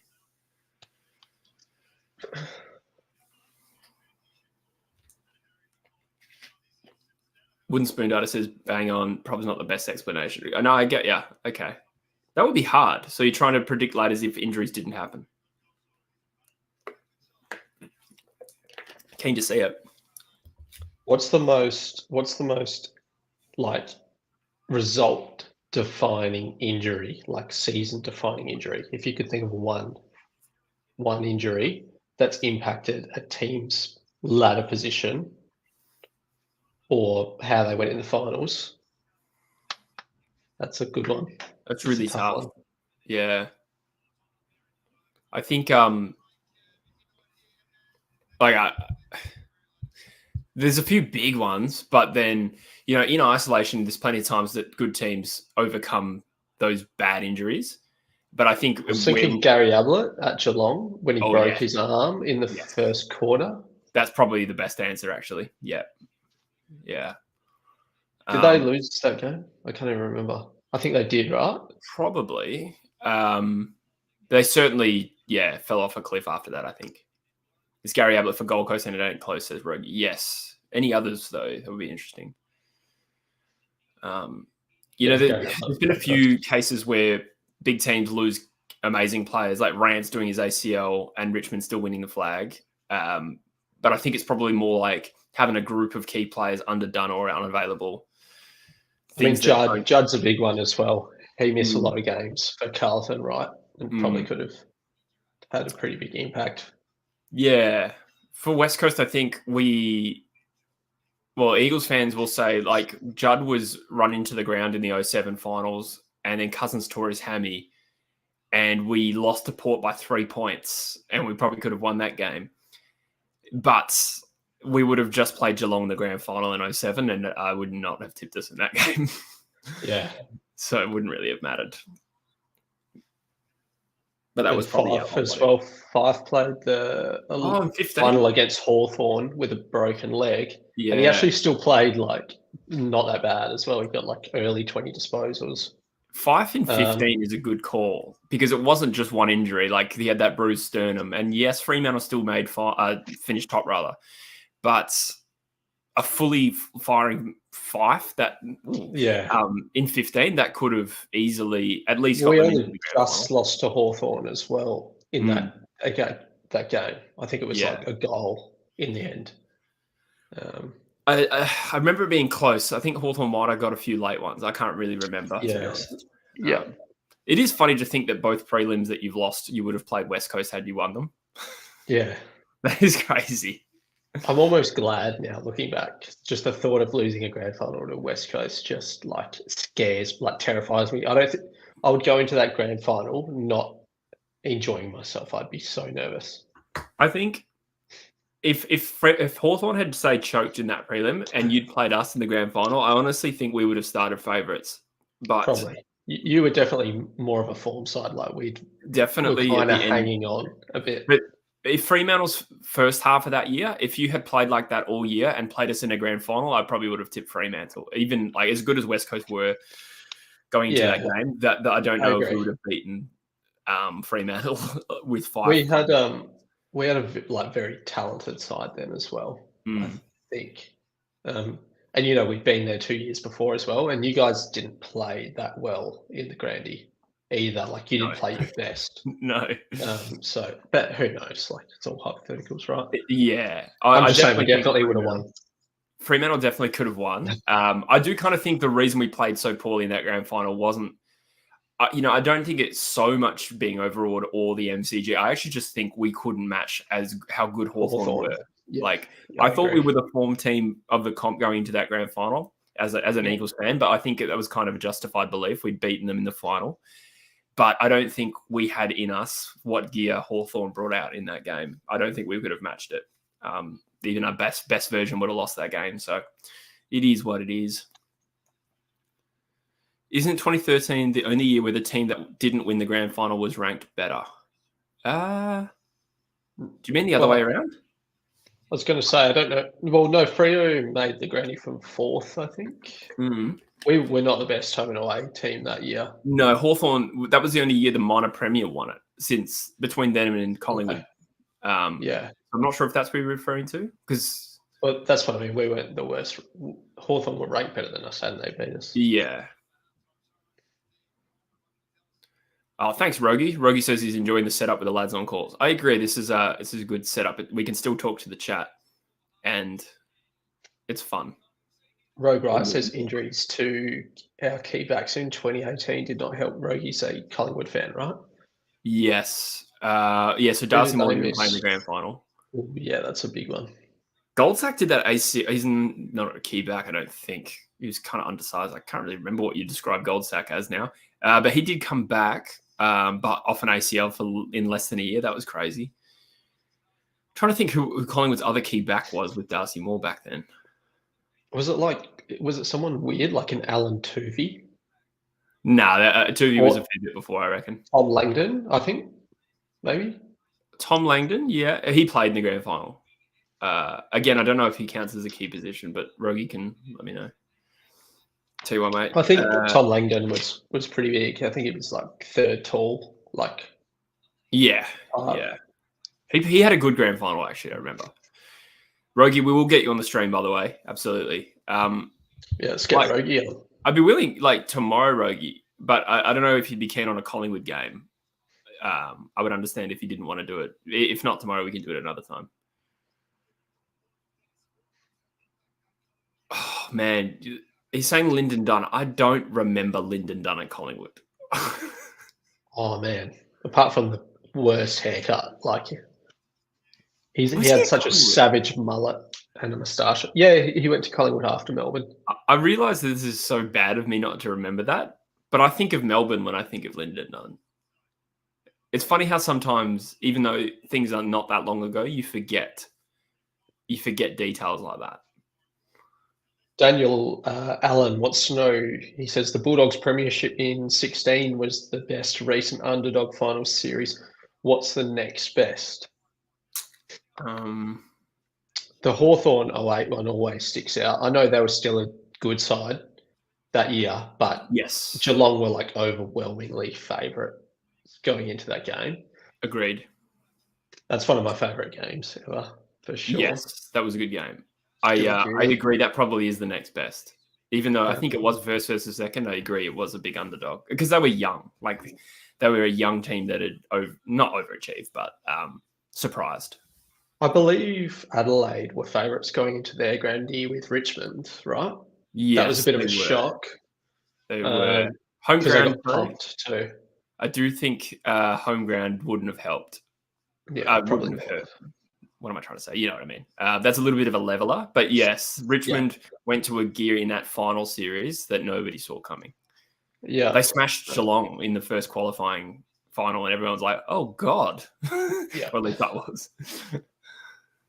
What else?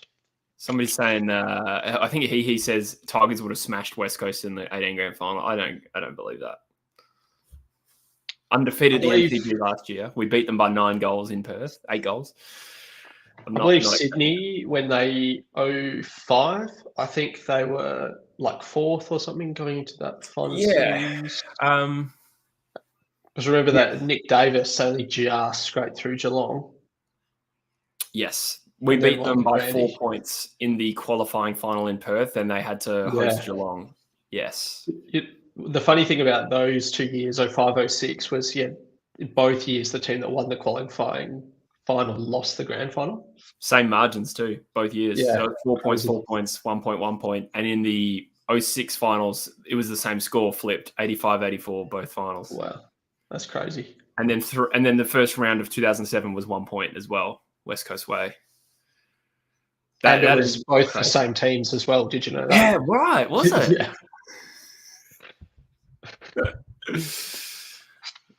Yeah. Baby Bombers 93 is a good shout. A bit before our time. Literally before I was born. I was born 2 months after that. They said hyperextension. Oh, okay. That was kind of what I guessed. But interesting. Rogie, we'll get you on next weekend, I reckon, if you can. Sorry, just responding to Rogie. All good. What's your favourite grand final, Jesse? I find it hard to go past the drawn grand final. I suppose actually yours is going to be obvious, right? Yeah, I was going to be a smart ass and be like, oh, maybe 18. The Eagles haven't played in then. 2021 is up there. That was so entertaining, even though it was one-sided in the end. I think the fact that the Demons were down by 3 goals when they kicked 7 in 7 minutes, like that was unreal. But I think Bulldogs might be the best. 08 is another good shout. Bulldogs, interesting. I loved that game. I think we watched that together. I think that was a pretty boozy day at Murdoch Village. I was at the Perth Grandy as well, the Demons one. Oh, yeah. Cool. Yeah, sick. What was it like there?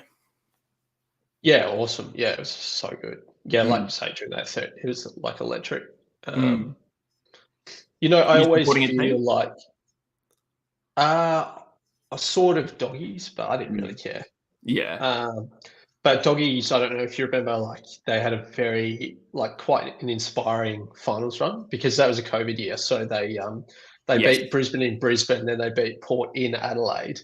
So they were just kind of on like this roll of like good away from home wins. Had young Bailey Smith and that really exciting. That was the whole ice in the veins. Real Ben Cousins stuff. So it was, yeah. Rogie mentions 2012. That was going to be the next one off my lips. That was an amazing grand final. That was Sydney Hawthorn, Malcheski, Sydney Premiers. That was a real favourite moment. That's one of my favourite grand final moments, I think, if we isolate it to moments outside of West Coast. I think Malcheski's snap and Boyd. I think the 2010, the drawn grand final, is probably my favourite. Interesting. See, the reason that doesn't rank highly for me is probably because it didn't have an epic moment to win the game. Fair enough. Which it I had think some is epic well. moments though, like the Goddard mark and Yes, Lenny agreed. Hayes, big goal. It was just such a fierce contest. That's what I liked about that game. Yes. Also, that year it was the Waffle Grand Final where Cracker just like had an unbelievable season, probably the best Waffle season ever. Mm. And Swans beat Claremont with like a goal he kicked in the last 10 seconds or something. I think Cornelio kicked 4 as a 16-year-old that day. That's right. Yep. Yeah, that's one of the best grand finals ever. Oh, Drewsy's in the chat. Sorry. Hey, let me back in. I'm waiting over here. Come on. Hey. We didn't forget you existed. Just talking about Andrew Cracker. Snags. Yeah, we were discussing great grand final moments. From the Waffle in particular, or just no, that was a segue. It was AFL first, but that Waffle grand final was amazing. I've been to 2 Waffle grand finals.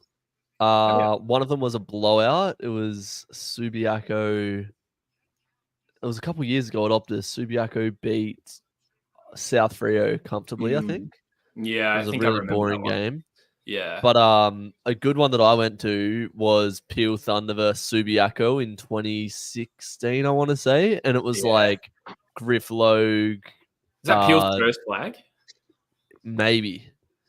Ed Langdon got the best player on the ground. Is that one? Yeah, probably. Yeah, they had like Connor Blakely. I think John O'Griffin played. It was basically Freo. It was a real fiery game. There was a massive fight at the end of the third quarter, like proper brawl.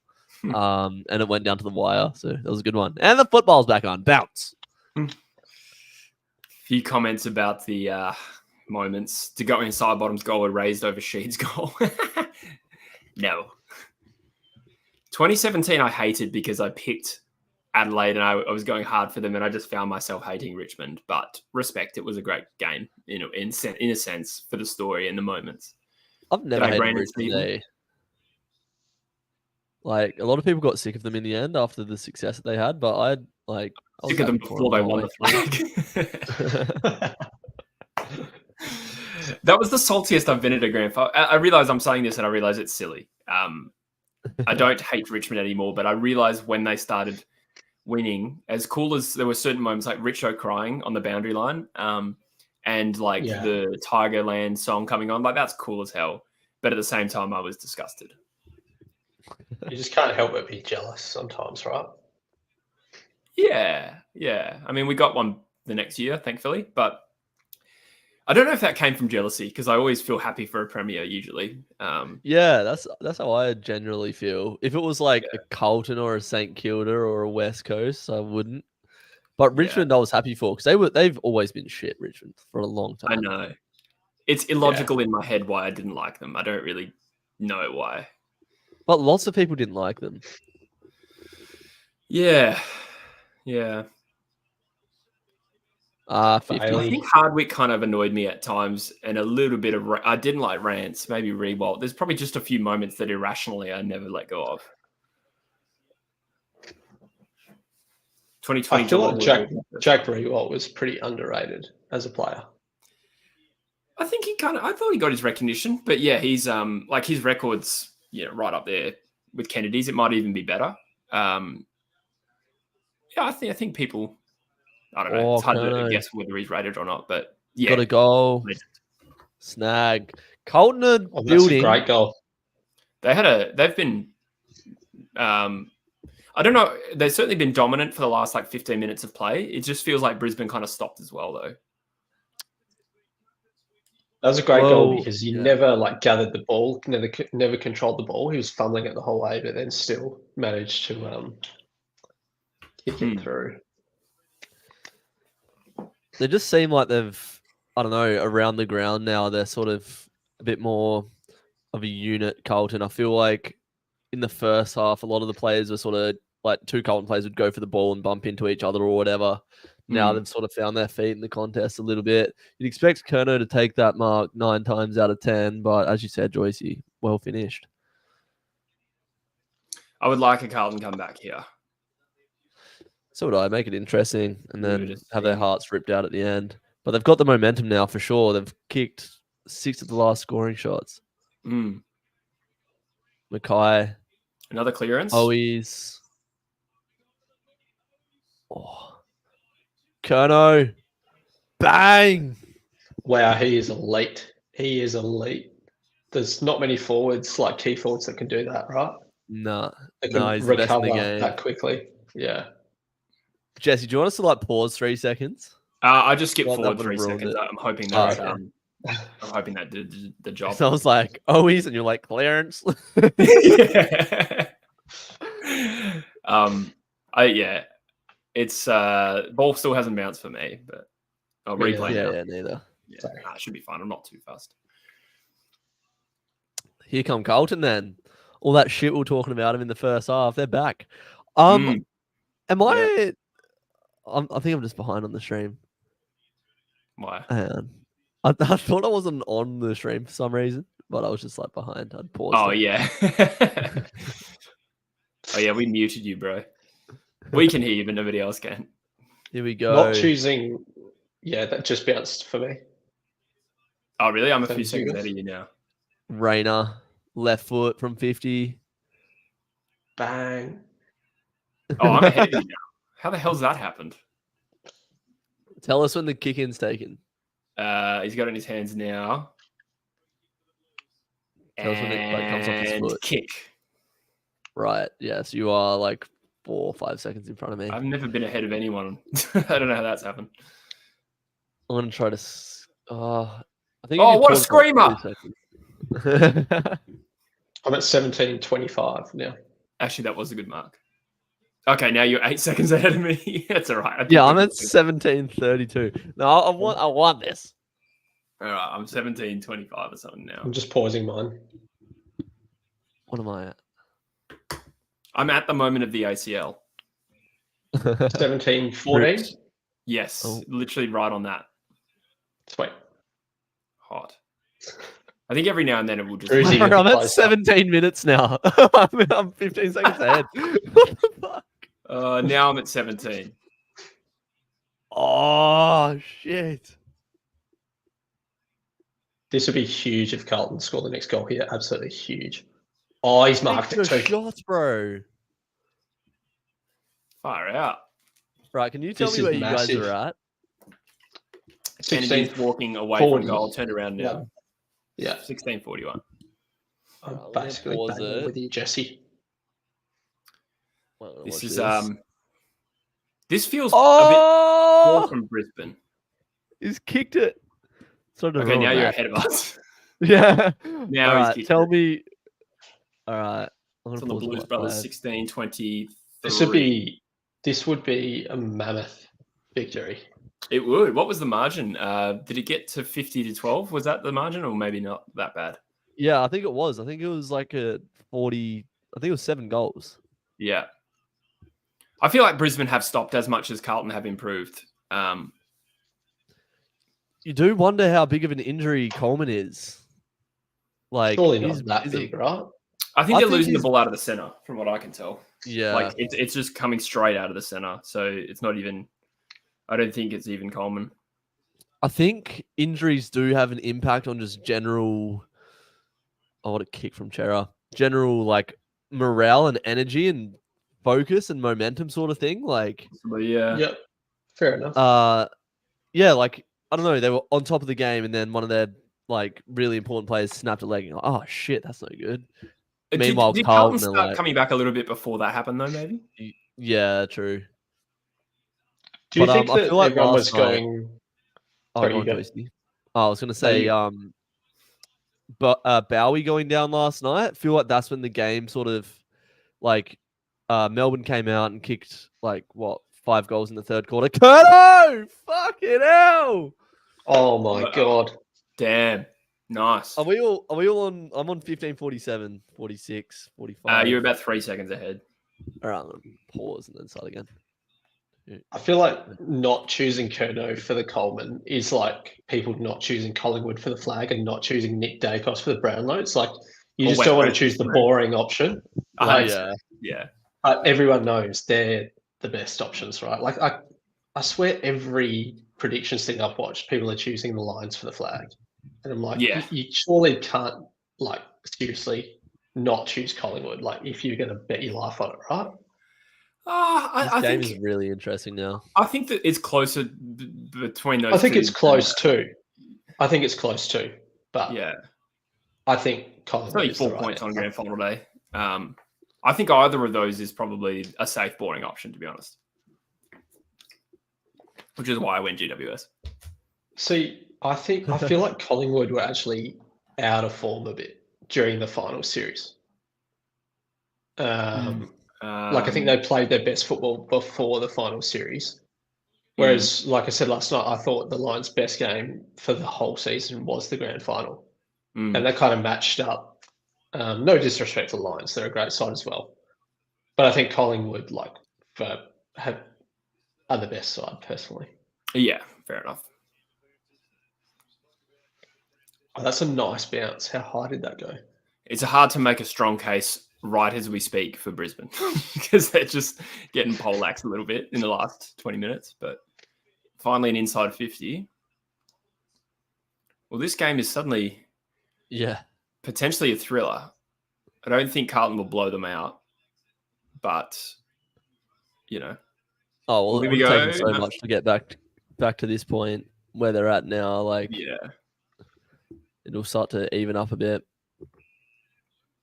If Curnow kicks another 10 on West Coast, they'll start having nightmares.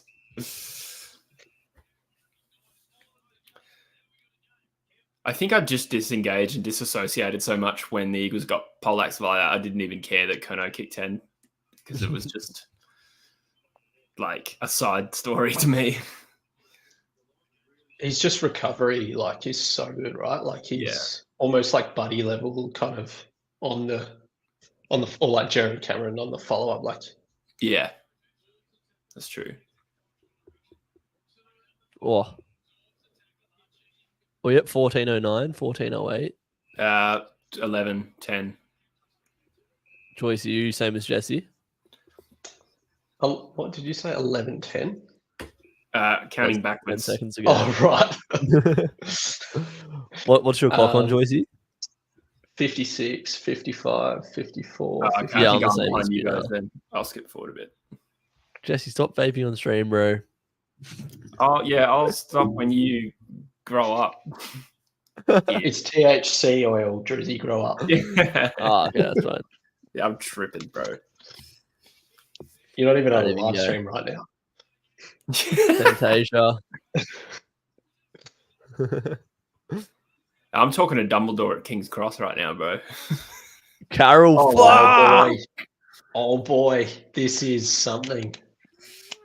I hate this. I was loving that first half. The only thing I hate is that I didn't tip Carlton. Well, more than the threat that I might not get my tip right. I don't want to start the season 0-2. It's exciting to see this, though, right? Yeah, for sure. Yeah. True. At honestly, the end of the day, anyway. For ages, I didn't like them because I felt like we were kind of competitive with them. Like, we were both like average together. But yeah, the same as the Dogs thing. Like, it is always nice to see a club kind of turn things around. I'm a huge Sam Walsh fan. Big fan. I think he's got like the ability to be top 3 players in the league, probably. For sure. That supporter section seems weird with like the tires and stuff. They're all dressed the same. Blues Brothers is the theme. Right. Mackay, this would have to excite you, right, as a Carlton fan. Oh, great effort there to strip Mackay of the ball.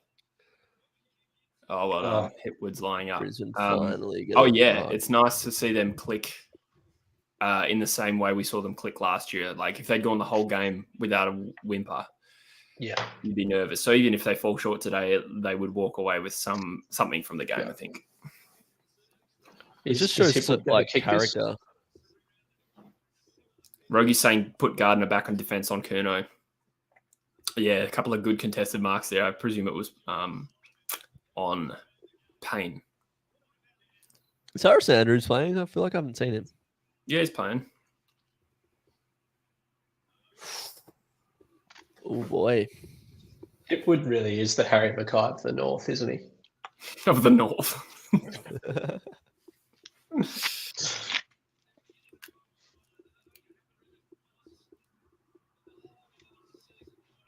This has been like very, very good signs for Carlton. Like Brisbane were always going to be a tough test, and 9 out of 10 times you'd see a club come up to this fixture Friday night against Brisbane and fold in that situation they were in. They're right back in this game. That shows great. Like, yeah. It's been like 2 years since Brisbane even lost at this venue. Yeah. There's Harris Andrews, drops a mark. Andrews. The handball. Oh, no. Here we go. Cripper. No, that's way. Massive. I thought that was Cripps. My screen's blurred. I was like, this is a weird spot for Cripps to be in. That's a shocker from Harris Andrews and then Neil. Yeah, that's Andrews dropped a sitter and then Neil with the shock and hand pass, but it shows what pressure does, right? 100%. I wonder what the atmosphere is like. You said before, there's probably more Carlton fans. Well, not more, but heaps. That'd be louder.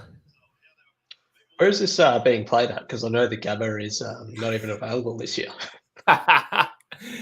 That's a reference to our podcast where Busher went on a tangent for reasons why Brisbane would fall. Well, they're not going to have the home ground advantage this year because of the Gabba, and we looked it up. And like that happens in a year. I was like, I don't think that's true, bro. I'm pretty sure. I think that's gone. They've pushed it back again because they didn't have anywhere to play. So I think they've got it. Yeah.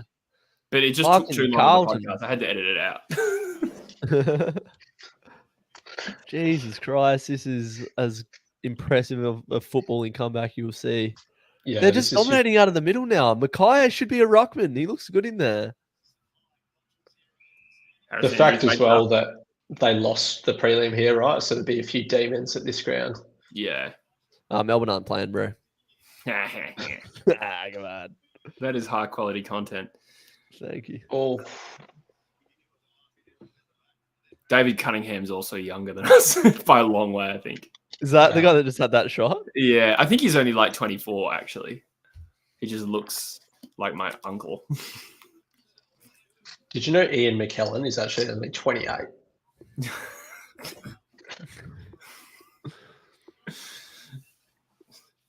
Yeah, a lot of makeup on Gandalf.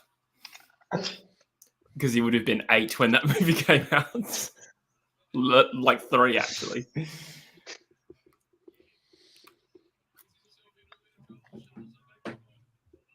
They're just dominating here.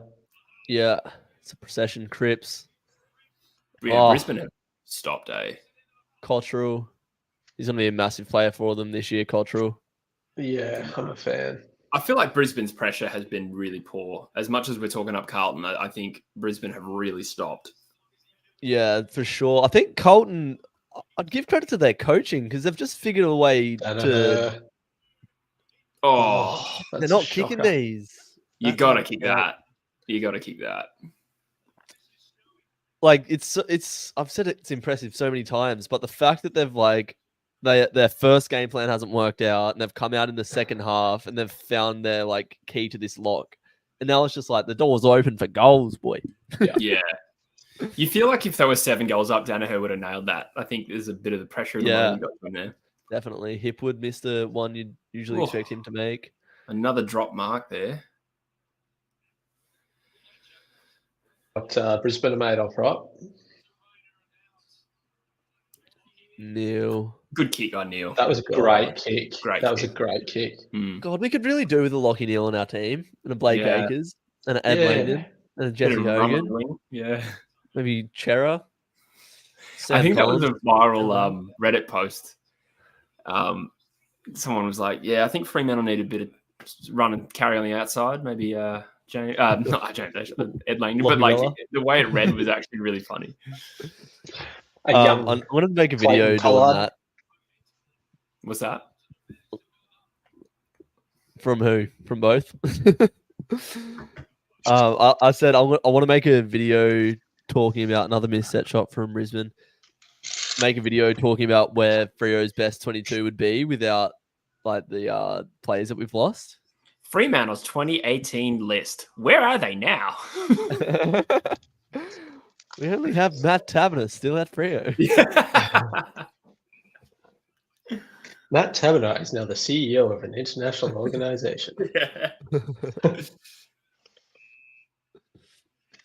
Or maybe the next lie we can look at is like him being recruited by some Premier League team for as a consultant. See if Bush falls for that. Oh yeah, like elite sports, like management company, like Tottenham is a skills consultant. Yeah, he had a good link with Ange Postecoglou. Yeah. I reckon we could get Busher rolled up enough to believe that. Does he like buy it at all, or is he just like, nah, bullshit sort of thing? He buys on most of it. Yeah, he's extremely gullible, that man. Particularly about like Jesse said, we can just kind of, if you ease him into it, like he'll fall for it like every time. Yeah. Like we both just know how to do it. Like you chuck in 2 things that are believable, like 2 comments, and then on the third one, like you just push it a little bit. You know what I mean? Like there's like a set formula. A jab, right hook. That's right. Brisbane inside 50. Carlton's energy obviously good there. 3 players getting to that man. What a kick from Williams. That was just we shouldn't hold on to it. Starcevic, the bold-headed man, back inside 50. Carlton players getting in the way of each other. Oh, is that a head kick? over the ball. It's not a free kick. Fuck, what a game this has turned into. My auntie's staying here at the moment. And she's just down in the lounge room, and I put the footy on for her. It's like, nah, I turned it off at half time. Shit game. It's just a blowout. I don't think she would have turned it back on. That reminds me of a funny story. In 2006, Geelong was 54 points up against West Coast at GMHBA. And it was 85-31, and my pop spat the dummy. He was an emotional Eagles fan. And he went out and did gardening. And the Eagles started coming back, and my grandma locked him out of the house. And apparently he was trying to get back in because he could hear her cheering, and he's like, "What's going on?" She was like, "None of your business." And West Coast pulled off the 5th best comeback of all time. Oh, did you win that game? Did you? Yeah, from 54 points down. Yeah. Holy shit. Yeah. It was like halfway through. What's that? What year was that? 06. It was before that flag, the same year. But it was like deep in the third quarter, like halfway through the third quarter, we were 85-31. That's like there's some comebacks that are bigger, but they're in like the second quarter. Whereas that Eagles one was freaky because it all happened very quickly. I remember Mum and Dad went to Melbourne. So for context, none of us have ever seen Freo win away. And like my parents have been away many times to watch Freo. I've seen us play a good 3 or 4 games away, never won. They were watching us play Melbourne at the MCG. I reckon it would have been in like 2009, 2008. We were 50 points up at 3/4 time. Oh, yeah. I remember that game. Yeah. And they called up at 3/4 time. They're like, can't believe we're finally going to see a win. Like, it's been so many years. And fucking bottled it.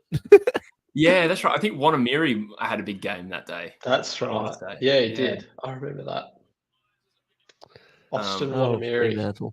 I have a horrific confession to make. You remember when McGovern kicked a goal after the siren to beat Port in 18? Yeah. We were 7 points down. Hang on, Danaher's just going to launch. Yeah, great straight goal. In. Oh, he's missed. I was just getting back to the chat. Somebody said that Brisbane had kicked 7 behinds in a row, which that makes it 8. Wow. The Eagles were down 50-57 with 2 minutes to go, or 90 seconds to go against Port. And I swear to God, I was so pissed off. I turned it off and I went to the gym. And we got 2 late goals. And I got to the lights and I got a message from Busher in the group chat saying, "Oh my God, the Eagles have done it again." And I was like, "What?" and somehow we'd hit the front. That's the only time I've ever done that. And we fucking won. That's unreal. Yeah, well, most of the time West Coast fans leave early anyway, so it's nothing new for you. That is true of every team, bro. I feel like it's notorious for West Coast, though. I don't think that's true. I think everyone says that about every other team. I've seen it happen at Freo games. Nah. Nah, bro. Yeah. but it's just always like a meme, like just shitty like WA football memes, like ooh. I've only heard that from you, actually. You haven't seen those memes on Facebook, like AFL No, I don't memes? follow I Hate West Coast Eagles Facebook page, bro. I'm the founder. Yeah. I hold shares. Oh, McCarthy. He likes a hanger. So Doherty subbed out. Injury or tactical? I think injury. Damn. Yeah. No idea how bad it is. Does anyone in the chat know? Starcevich looks like G.I. Joe. Oh! That's a Danaher. goal. Yeah, okay, he made up for it. They were saying that Danaher's shot before was selfish. I don't think it was selfish. It wasn't very far off at all. I don't remember what the rest of the field looked like when he had the shot.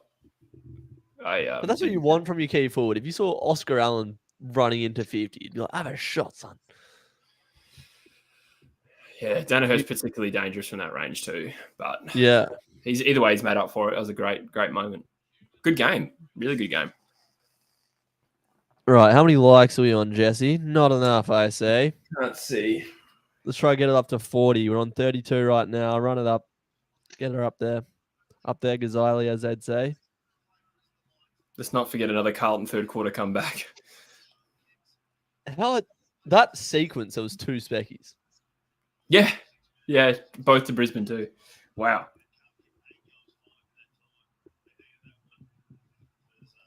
So Carlton have kicked 8 goals, 5 in this quarter. Did I hear that right?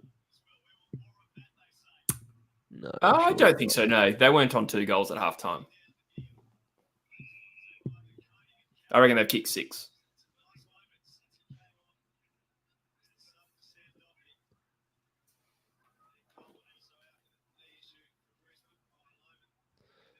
Is Pitney playing? I've only seen De Koning and Mackay. I'm guessing Pitney's not. I don't think he should either. No, if Mackay can ruck the way he seems to be going in this game, I don't think they need Pitney. Knee issue for Coleman, says Daniel Allen. No updates other than that. Knee issue for Doherty too.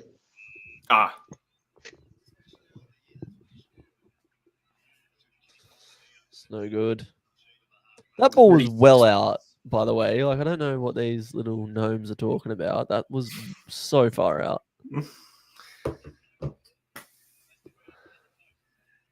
That reminds me of the Harry Potter Chamber of the Secrets game. Chamber of the Secrets game where there's I don't know if you played it, Joyce, but there's a whole level about you just throwing gnomes around. It's like these little gnomes, you're just flinging them. No, just me. All right, football. I actually bought the first Harry Potter game on PC, but my mum and dad's computer couldn't even run it. Oh, really? That sucks. I thought you meant recently. No. I did. I can only play at a mum and dad's house. Yeah, that game was sick, actually.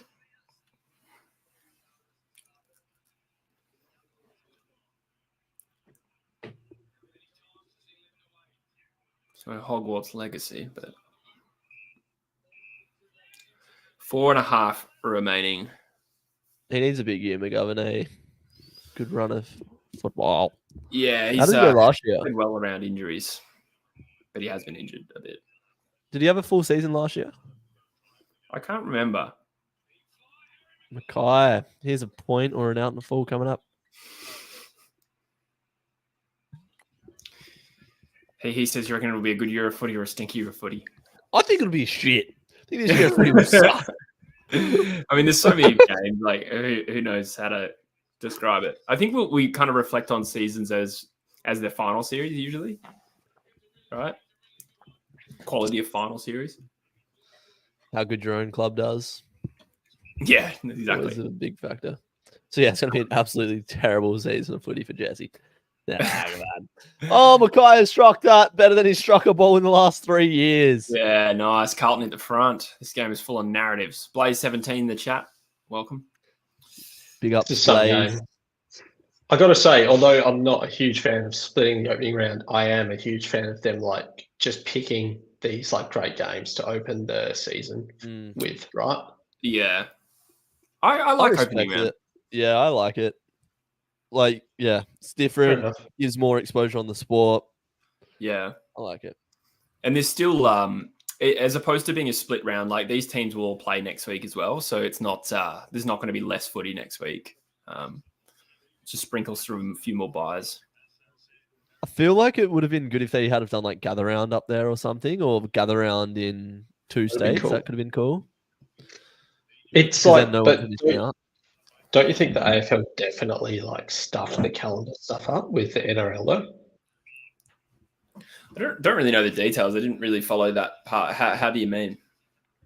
Well, like the supposed whole reason why they had like these games in Sydney and opening round was to steal the NRL audience for this weekend whilst the NRL was in Las Vegas playing a game. However, that actually happened last weekend. Yes, and but isn't there is NRL in Sydney this weekend? There was last night. Yeah. Or tonight, I think.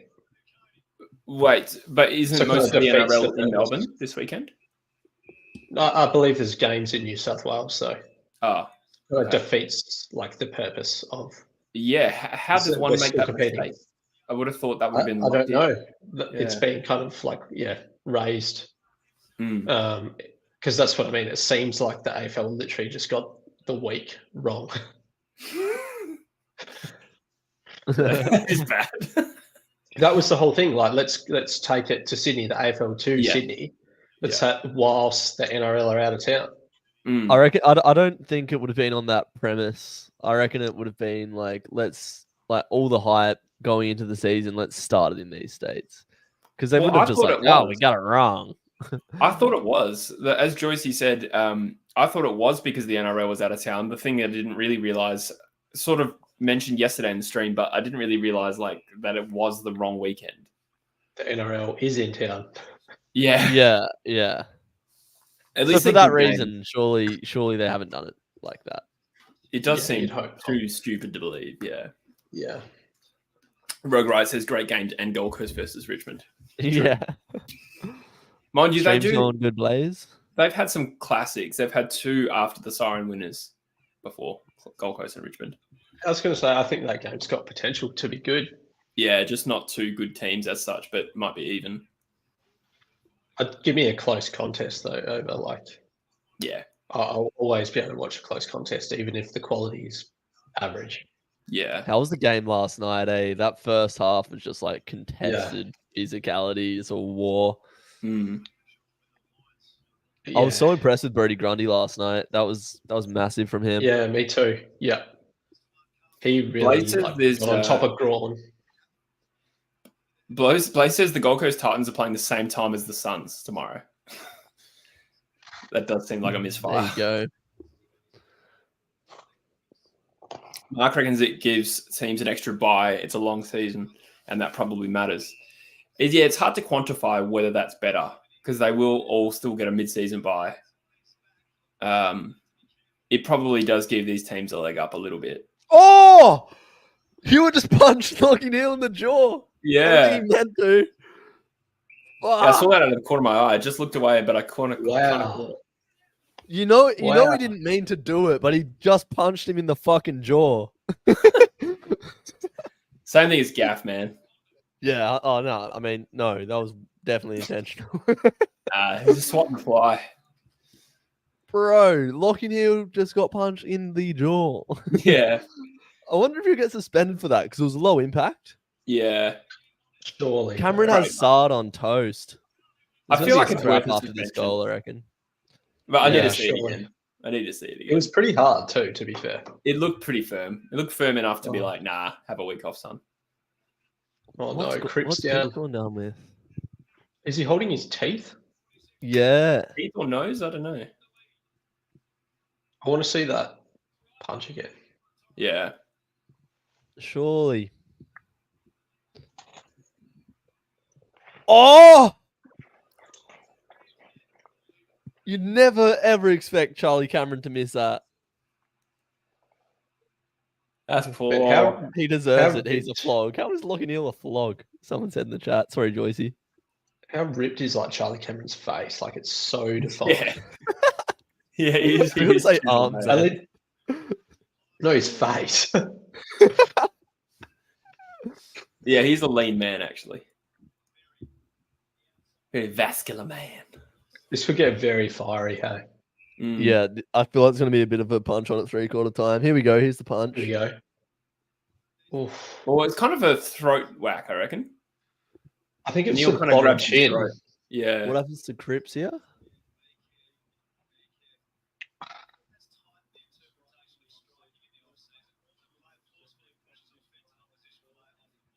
High tackle. Oh, it's just a nose for Cripps. That's probably the best result. What are they? What a fucking quarter. So, pardon my language. Great What game. a good quarter of football. Great game of footy. This has lived up. And I'd say lived up. I didn't expect it to be a good game. So fair play to Carlton. Tips, predictions? Who wins from here? Carlton have been Carlton. on momentum. I'd say. Yeah. I could see Carlton, and I'm not saying I predict Brisbane, but what I think I could see is Carlton running out of steam here. You know, I They've could had see, to I work could, really hard to I come could back. see a scenario in which Brisbane win, but I could also see a scenario in which Carlton win. Cheers, Jeff. How's that for analysis? I thought you were serious for a second there. Oh, I love it. I could see an outcome where both teams end on the same score. The blue team are looking good, but the maroon team have a lot of firepower. I could see an The outcome where orange I'm team. eating fries in my bed at 9 p.m. Fries.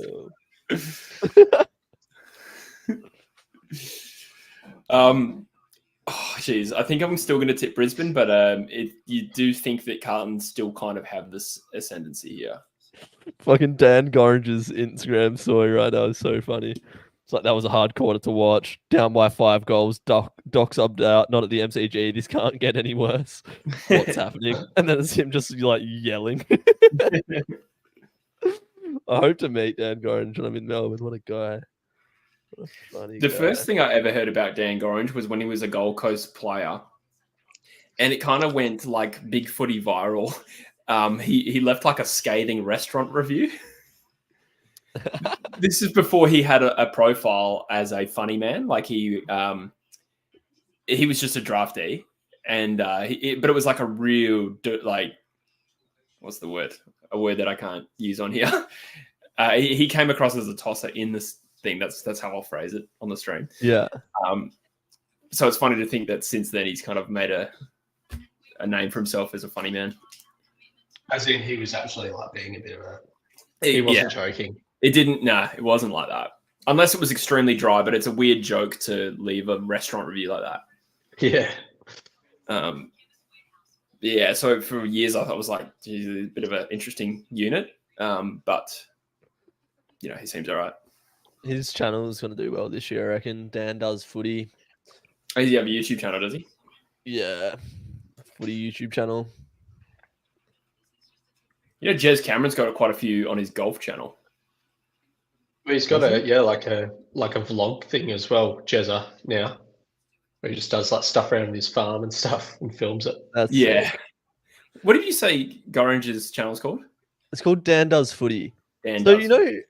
you know last night how I was saying like subscribers on YouTube are like I don't know, it's interesting when we look at someone like a Dan Gorringe. He's got 2,000 subscribers. Like my YouTube channel has more, but he's more on TikTok and Instagram, I suppose. Yeah. But like I don't know, like it does hold weight. The old YouTube subs. I'd say they're the hardest to earn. Yeah. Certainly. Yeah, 100%. I think even like back chat now is massive, and they just got 10K subs on YouTube. Yeah. And when you think, like compared to your channel, Jesse, like almost 28K, literally almost 3 times as many subs. The thing is, if you're only only YouTube. You're not really in the mainstream. So like, I technically have more subscribers than Dylan Friends, right? But no, like everyone knows Dylan Friends, but it'd be unusual to meet someone who knows True Footy. I think the audio listens might be a huge factor in that, because I can't see how many listens Dill Buckley gets, but I presume it's massive because like everyone who follows footy knows Dylan Friends. I think it's Instagram, to be honest. I think Instagram's probably the biggest app for Dylan Friends and Clubby Sports now, which has been launched. Like they put so much content out on Instagram. And Instagram is probably where most people spend their time, I'd say. Yeah, that's true. Instagram's like everyone's got it. Not everyone watches YouTube. Jesse, I feel like you should move with Druzy to Melbourne and you boys should just get in on all the like collabs. Yeah, we've talked about it. I'm going to definitely do a stint in Perth first, but we'll see. Druzy's moved to Melbourne in 2 weeks. Yeah, it was telling me. Oh, yeah. Yeah, Jesse Shell. He'd be right up there as one of the top dogs in no time. Oh, Jesse is the man. He just needs someone behind the camera and off the camera doing everything else, I think. Yeah. How much of an hourly wage do you reckon he needs to pay Busher to be just permanent cam guy? I reckon I make about $4 an hour. I don't know how much Busher would be willing to take of that. One time we got him to be the cameraman, and like after an hour, like his hand just slowly like dipped down and like cut off like the top of our heads, like for a whole podcast. Yeah, he didn't set up a tripod. He just like held the camera up for the whole podcast. For no reason. There was like no reason we needed that. And he decided he's gonna, on the camcorder, this is like the slow zoom, like. That's why True Footy has the second most subscriber count in the scene. It's like you're watching the Blair Witch Project, basically. Yeah. Like this guy just holding a camcorder to his face, like from down below. Heavy breathing. Yeah. a bit of endo. Then the episode 2 went for 2 hours and 16 minutes, and Busher held the camera. That's funny. Insane, man. We love Bush. Yeah. We kind of like the audio was not bad from the get go, just because I'd done all like my music stuff. I had like the like the 24 track recorder, and I had like microphones, like, and I knew like how to use them. You know what I mean? Like yeah, sure. Yeah, I would have had no. Like you listen to some people just start a podcast, and it's literally just a guy like in a room, like talking to a phone, and it's just not the same at first. Yeah. You got to start first, I think. So. Yeah, I agree. Especially like if you haven't done your first podcast, outlaying hundreds of dollars on equipment seems like a really big step. But once you started and you're like, oh, no, this is all right, then it becomes easier to make that decision. Yeah. I was going to say, it's as well to have you, because you had all that stuff.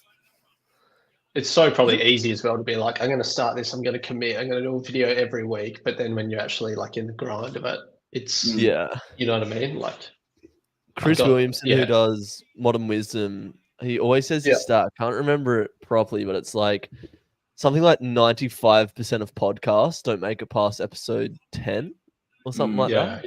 Yeah, I think it might be 20, but yeah. Yeah. And it's like if you make 100 episodes of a podcast, you are in the top 1% of global podcasts or something like that. Mm.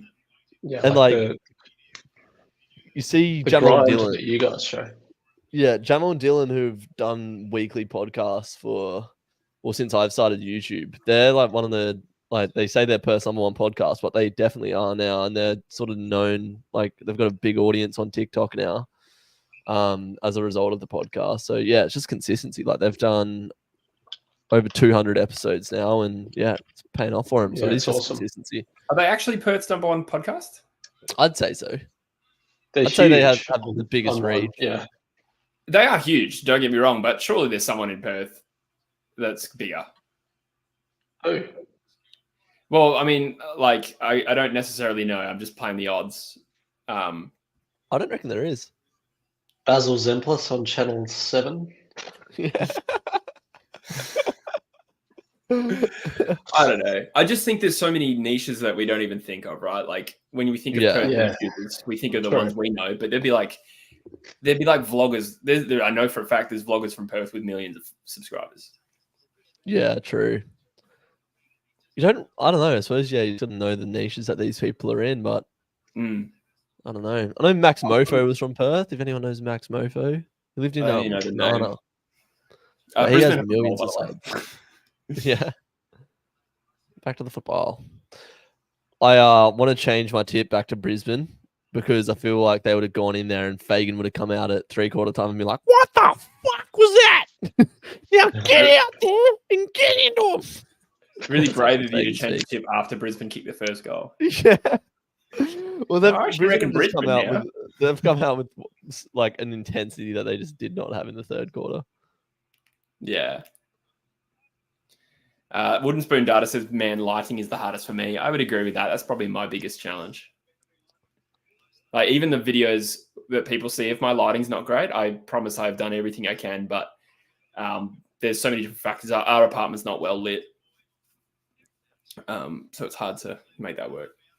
Lighting does play a big factor, but also if you like trim like that makes it look awesome. What? Trim. Don't worry. Yeah, I didn't get it. He's having a laugh. That went straight over my head, eh? He says he's been watching since the 2017 draft shit. Have you really? That was literally like the first couple of episodes on True Footy. I presume he's talking about us. That's crazy. Turns out he's just talking about CSI Miami. The off season of 2017. I finally discovered the show. That's so random choice. CSI Miami.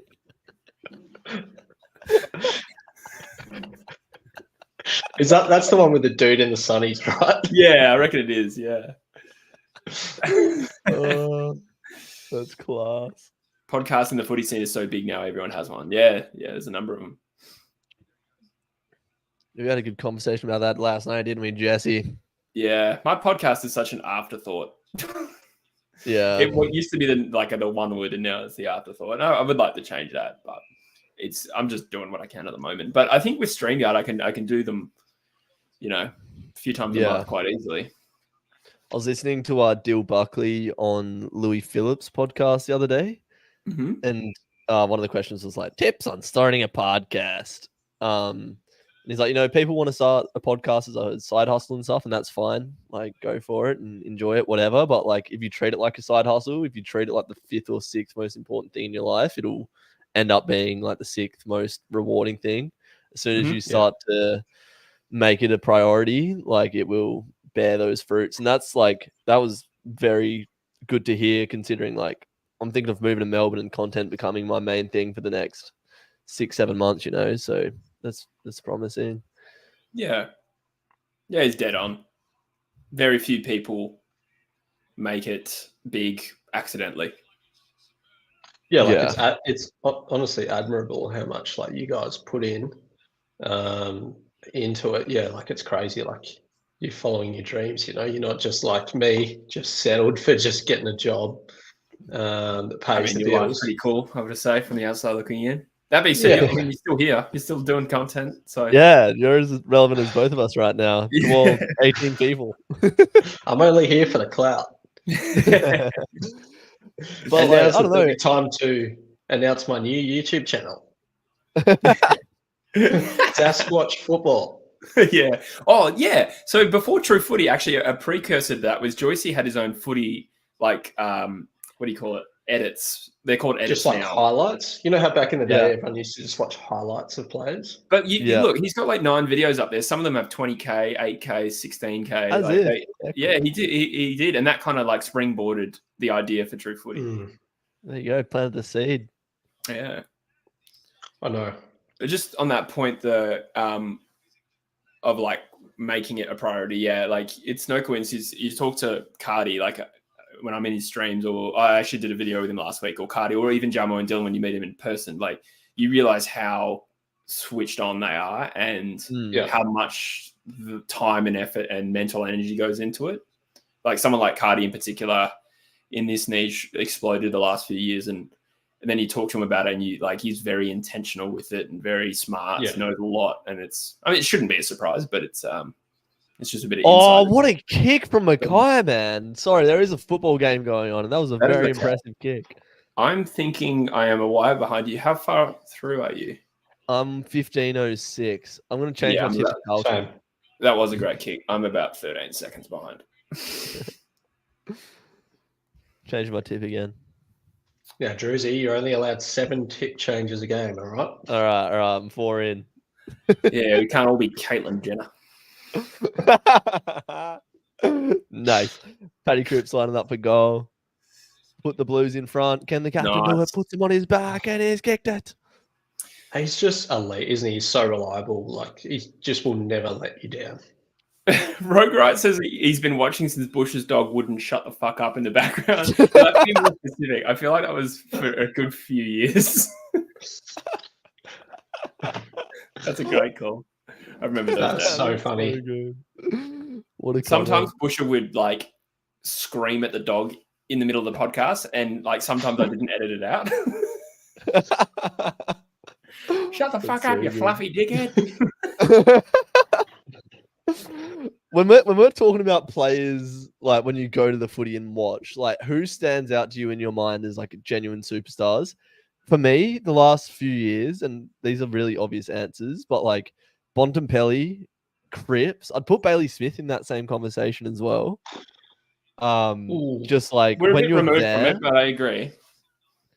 It's been Like, a while. when you say superstars, you don't necessarily mean just like the best players, but they're like star. Like when you watch them play in person, they just look like they're floating across grass. Like they've got like a, you know what I mean? Like they have a presence about them on the field, and they're just like a level above, like proper elite. Bailey Smith, and he is one.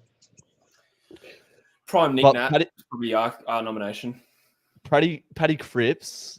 Watching him play in person, it's just like that bloke is so strong. Like you don't really ever see Paddy Cripps get tackled. So powerful. Yeah, like Cripps is probably one of those guys like 15 years ago that he would be like a key position player, right? Oh yeah. I mean, he could be a key position player now, but yeah, you're right. I haven't really seen him get rested forward too much before, but he seems to be doing that tonight. I reckon in 2020. I remember in AFL X, he played as a key forward, but that also was a precursor to him playing more forward that year. And I think it had moderate success and then dipped, and then it stopped. Mackay. Oh, great goalkeeping. So now I'm behind you. Did he not realise there was a bloke just standing there? Yeah, that was crazy, actually, in hindsight. Why would you go for that? Damn, what are the odds of that? Jesse, could you pause for like 1 second and then click play again? Yeah. I'm up to the mark. Grab. Just got grabbed, yeah. Yeah. Just get back to his chat. He says he loves the podcast. I know they might not do the best with views. Yeah, thanks, He. I enjoy doing them. The reason isn't that they don't get views that I don't do those. It's kind of just... Sometimes it's a format like I have started doing podcasts by myself again, but I didn't for a long time. But I'll bring it back. I think the hardcore fans, right? They still like podcasts, right? Yeah, the core audience for sure. Those are generally that's the content that I generally feel more confident in, because sometimes in your fast videos, like I don't know if you do this, Drews, but I'll say something in the video and I'll just listen back on the edit and be like, what am I saying there? Or that's not quite exactly what I mean. Whereas in a podcast, you're more likely to catch it as you're talking. Yeah. So generally, I don't get as much heat on those. Like you don't execute what you're trying to say. Is that what you mean?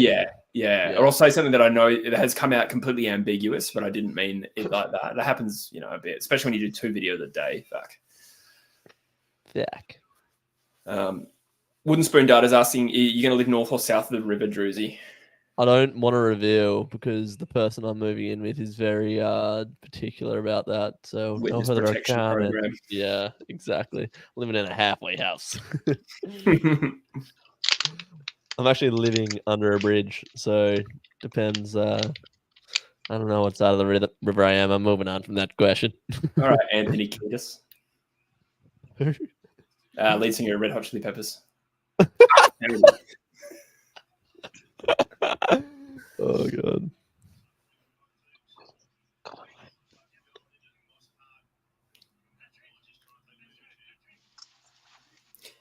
Now, I've got a number of guests I want to get on this channel. I've spoken to most of them, but I want to start doing like weekly stuff like Pommy and Oz, Blue Abroad, Daz Talks Footy, Saints TV, The Pair, Caden if he's got a spare minute between his brand deals. No, that'd be great if he's got time. But yeah, I want to start doing that more regularly again. Yeah, I think I'll fire up. Hopefully, I'll have time to fire up the Druzian again this year. I've got because like the guests that I know like a fair few people that are just doing cool shit. Like I was meant to be doing one Sunday, but I've got plans now. But he's like one of the like biggest prospects in Australian wrestling, cool. CJ Heskey. But he's like training with, I don't know if you know like Craig Jones.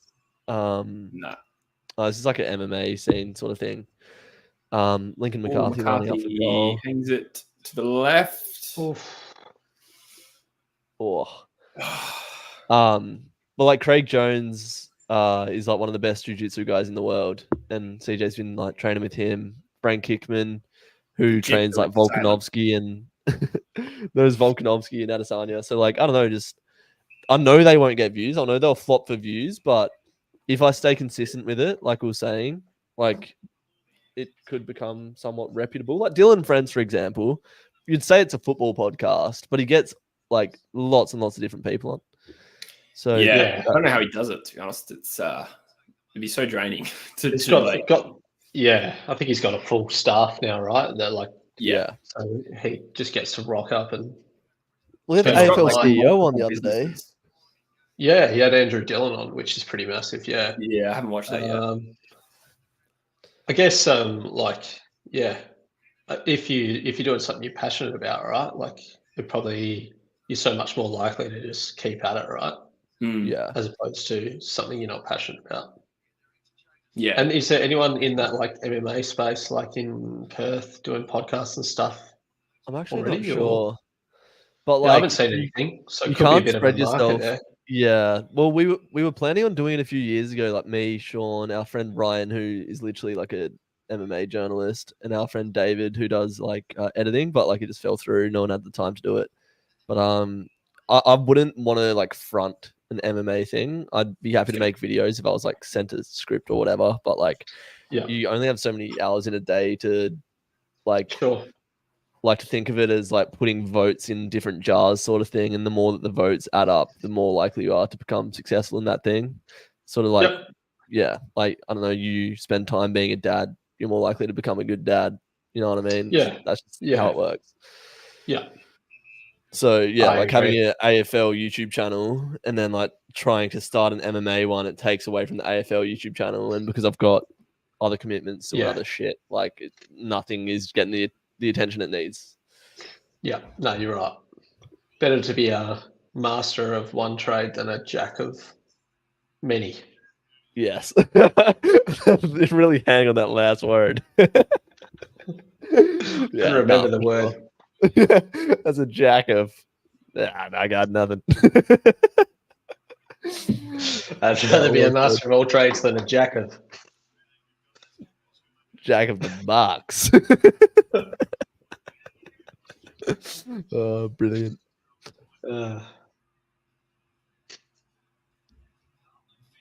As if list clog has ended. I wonder why they've done that.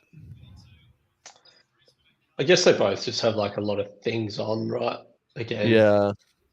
But they're both doing their own things. Like I suppose it's consistency. Like, but yeah, I love Dylan Friends. Hey, I think it's a great podcast. Oh, yeah. He's so entertaining. Like he's actually really funny.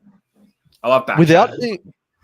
Without being too like he's just like a bloke, Dill, and he's so yeah. eager to learn and just open and stuff. That's what makes the podcast so good. Like he never really puts his input in too much. Like he has a good balance of like listening and asking questions, and then he's just done it enough to know like what makes a good podcast, I suppose. But he kind of takes he doesn't take himself too serious, does he? Like he kind of exactly takes the piss out of himself. Like even though like was literally like an AFL player, and he wasn't even that bad. Like he's like he would know so much like strategy and analysis stuff, but yeah, he doesn't like want. He takes more of a position of being, and I say this respectfully because I think he does it on purpose, but a bit of a nuff fan sometimes.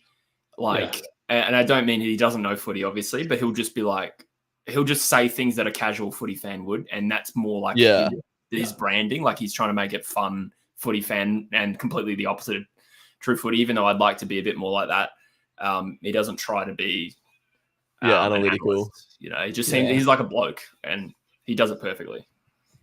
Oh, here we go. Cameron. Big moment. Got to be a goal. It's a goal. Sad. That's been such a good matchup to watch. But yeah, I was going to say Cameron's kind of rinsed him a couple of times. Yeah. Tough opponent, to be fair. Cameron's probably the best in the game at what he does. Yeah, like one-on-one against Cameron. What's that? He must be one of the hardest forwards to play on in the comp, Charlie Cameron. Yeah, Brady Hoff did a really good job. I think he kept him goalless, which really, which was an amazing effort. But Cameron is probably, you know, if we separate Toby Green as the same type of player, I'd probably say different. Charlie Cameron's the best true small forward in the game by far, actually. Yeah. Rankin could catch up a bit this year, but Charlie Cameron's been so consistent. I think he's like one of the number one tacklers inside 50 and consistently the biggest goal kicker as a small forward. Like, what more can you do? He should be in a Hall of Famer. He's just executed that goal perfectly. And very lean. Cameron or Papley? Yeah. I'd take Cameron. I think Cameron by a long way, to be honest. Really? Yeah, I don't think Papley's even second best. I feel like Papley's just been good for a long time. Yeah, I suppose if you frame it like that, because I think what's coming up behind Papley is the next generation of Rankin, Waitman, two of those come to mind. They're actually and Pickett, like they're actually on output not far behind at all. But if you look at it over a period of time, then yes, Papley's definitely up there. Hard off the top of my head, though. I'm sure I'm missing someone and disrespecting them. Right now, who would you prefer, Papley? Last year. Would you prefer right now Papley or Rankin? Rankin. Yeah, I think Rankin's back from pop. Yeah, same. Right now. Right now. Yeah. Papley is being better than Rankin like every year before now, though. Probably. Yeah, it's hard to compare because he's probably like 5 years older as well. So a little bit tough to compare apples with apples on that one. He said that Dan Gorringe and Dill Buckley are not friends anymore. I didn't know that. Surely not. It would explain why they don't collaborate at all. Gorringe is a bit like weird, I feel like, to be honest. Yeah. Bit of a freak. The videos that he does are like hilarious. I feel like I like him enough. Like he's okay. I don't feel like he's someone I could really spend a lot of time around and we would gel. Whereas Dill maybe a little bit more. But I'm sure everyone feels that way about Dill Buckley because he's just kind of that guy. Dan's just like high volume. Yeah. All right, here's some quick fire for you boys. What are we going to go? It's going to rub two sticks together. McInerney or DeConey? McInerney. So we're going to do this on the premise that you're forming Tassie tomorrow, and you can have like one of my two players, right? That I'm suggesting. Tom DeConing, Sam DeConing. Sam. Which one plays for Geelong? Sam. Yeah, I'll take Sam. I quite like Tom. I think he's good. I think Sam DeConing's just going to be like a Mark Blixarve, just like so solid down back for so long. Yeah, fair enough. Like that premiership year was just like, is this kid what was he like 19 when he won the flag or whatever? Just so impressive. 21 or 22, I reckon. Oh, really? 21. Well, maybe 2021. Like turning 21 that year. Still, yeah. I suppose he's in a great side as well, but yeah. Yeah. He had a massive year. Harry Mackay or Joe Danaher? Joe Danaher. Wait, for Tassie, though, I'd pick the younger Mackay. Yeah, I'm taking Danaher. Joey. Yeah. I mean, Danaher is a better player at the moment, but Mackay is only 27 and Danaher's 29. Oh, maybe it's close between them. No, that can't be right. You'd say that, but I think actually, and this is from listening to Andrew Dillon on Dillon Friends, the goal I think for Tassie is actually to like have a team that's competitive like from day one, not do this GWS Gold Coast thing where they get smashed for like 5 years. 100%. And that's why I don't know how obtainable that actually is. Like, I think Yeah. it's still going to be very difficult to do that, but that's what the goal is supposedly. So I think because of that, you can potentially just go for the better player rather than just always picking, you know, Sam Walsh, Harley Reid, Nick Dankos, like who's the best 21-year-olds. Agreed, and that's why I would still go McInerney over De Koning in that scenario. But I think if Danaher's 30 this year, let's say it's Tassie's first year, I would still probably go Mackay. Yeah, fair enough. I think it's 3 years difference between them. How many goals has there been in this quarter? It feels like... No, let's try it up. I think it was like 72 to 71 at three-quarter time, so maybe 3. Look. Brisbane have kicked 2, Carlton have kicked 1. Yeah. 4 minutes 50 remaining. I kind of want Carlton to win now just because of comeback. Like, I feel like they deserve it. I find myself going for Brisbane, but I think that's because of my tipping. Oh, jeez. That was, Oh, he got lucky. Yeah, stripped of the footy. I didn't see if it was high. He run himself into a bit of a corner. Yeah, a Joe Danaher shaped corner.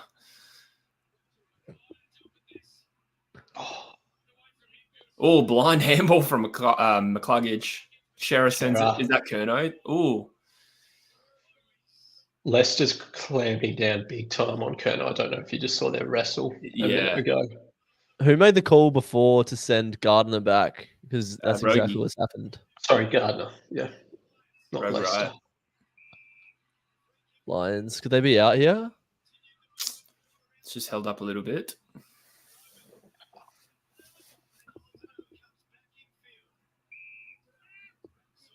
I feel like there's 2 goals left in this game. George Hewitt has had a pretty big game for Carlton. 26 disposals, 14 kicks, 4 tackles. 4 Best on for you boys. Um, Probably say Curnow. Hard to, Curnow got them back. I was going to say it's hard to go past Curnow, to be honest. Yeah. He was the catalyst, wasn't he? That was the first play that popped into my head. I was just reaffirming the stats, but I don't think there's been real standouts since or outside of that. I was going to say Charlie Cameron, but he's only kicked 2 goals, 3 and missed the sitter. So boring answer. I think Cripps has been pretty good. Dunkley had 9 tackles.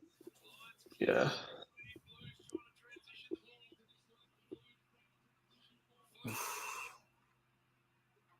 It's you know what though, like I feel like when you watch your side and you see that performing well, it's almost nice to just not see standouts. Then you know it's just such a good even spread of contributors. Great call. Like how often do we watch Freo and it's like Brayshaw 32, Sarong 33, and then it's like the next 13. best is that's right. I expect a big season from Matt Johnson. From what I've seen, has all the tools, just a little bit more first touch cleanliness, and I think he's good to go. Just like not. What's exciting about him is like his ball use. I think he goes at like 80% efficiency, which for like someone of his size is like so elite. Yeah, that's kind of I guess where all the Mundy comparisons come from, right? Yeah. I'm actually quite optimistic on Erasmus. I know he hasn't quite hit it yet, but it sounds like his like athleticism and just his like competitiveness and like professionalism is basically second to none. Definitely a pro. I just kind of have the feeling that, it'll pay off because of those attributes.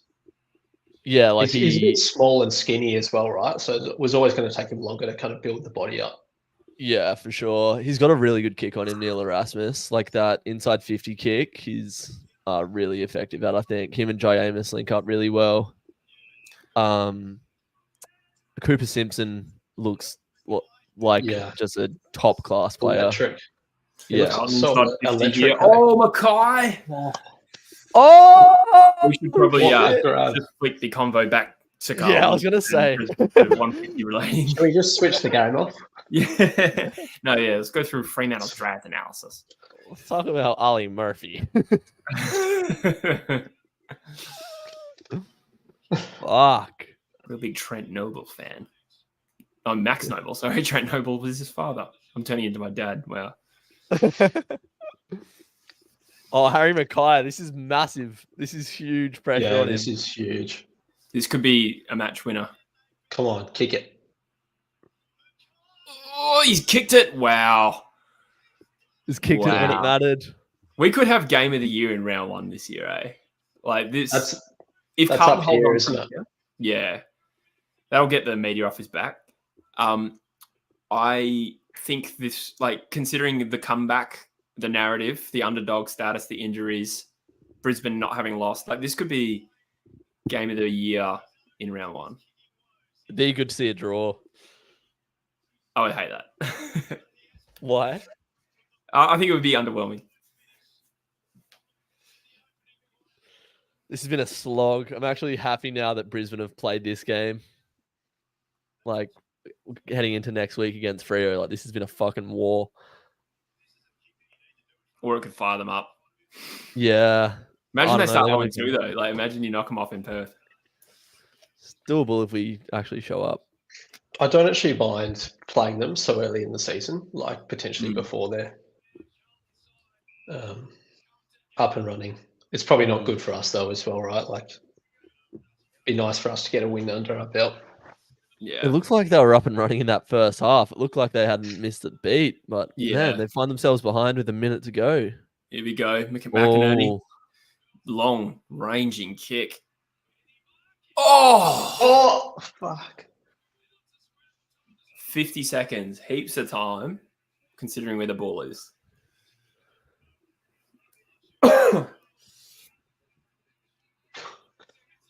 Fagan.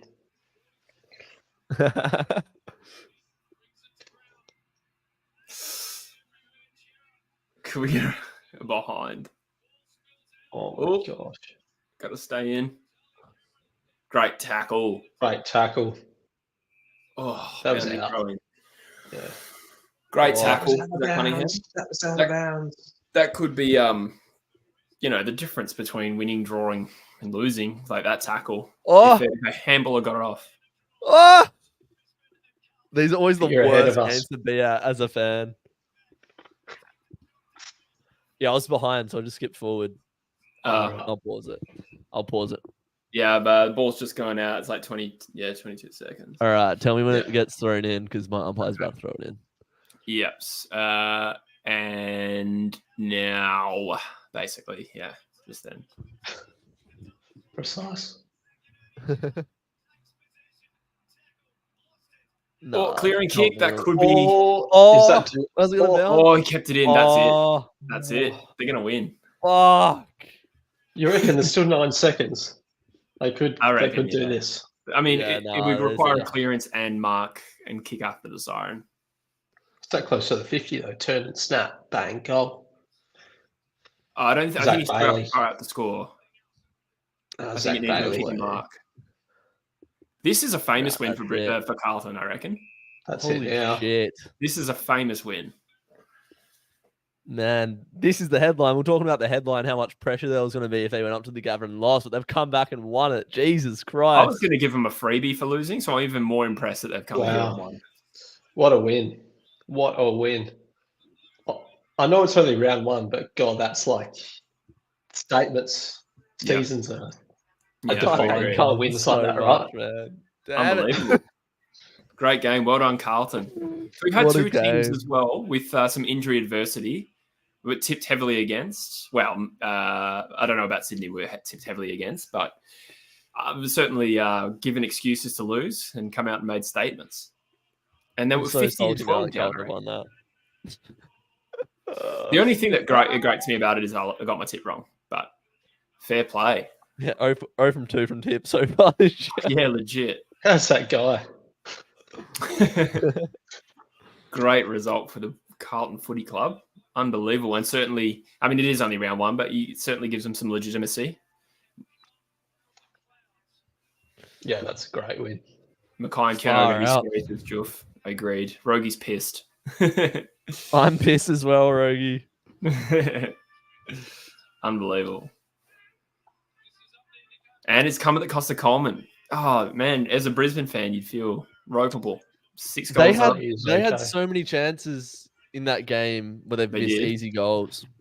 25 scoring shots to 21, and ultimately paid as well for like a second quarter where they just kind of stopped.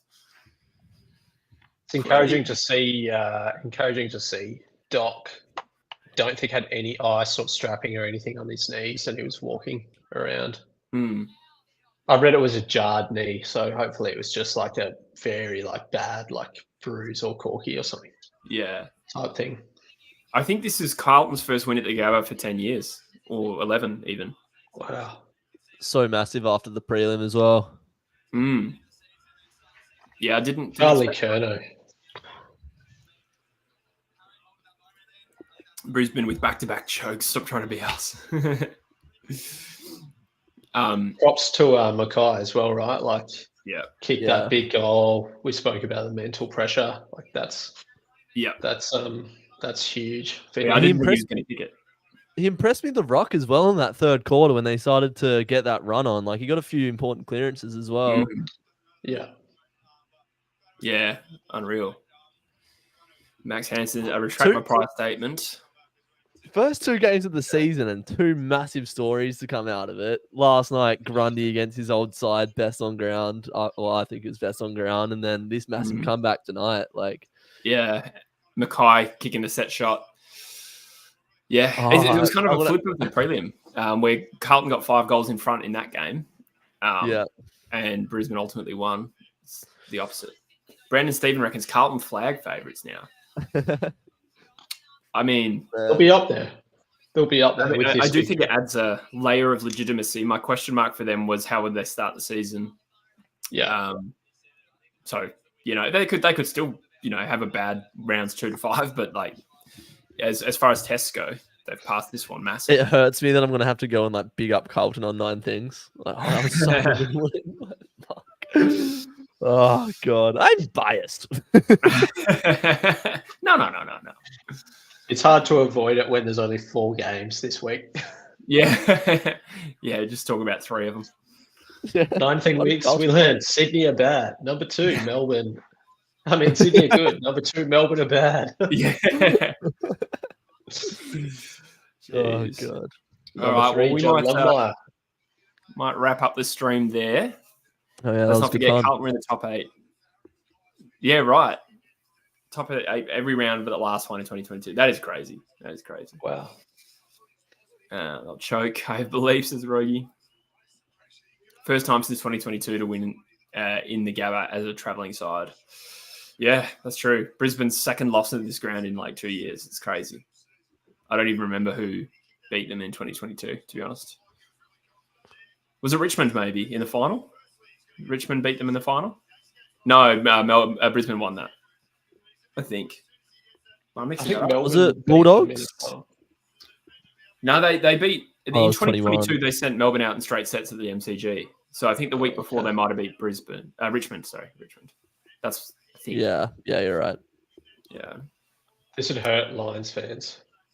Yeah, especially they're not used to losing at home. I remember back when the Eagles made Subi a fortress, whenever we lost in Perth, it was a shock. I was actually rattled. Not like now. It's only round 1 as well, but to lose a Grandy and then go and lose at home round in the opening game, it does hurt a little bit. Especially when it's we're going to get back there. I think everyone knows how hard it is to get back there after losing a grand final. Don't think it How do you happens often. feel? How do you feel that we have Brisbane off the back of that result, Joycey? What thoughts does that give you? Does it, or is it too hard to say?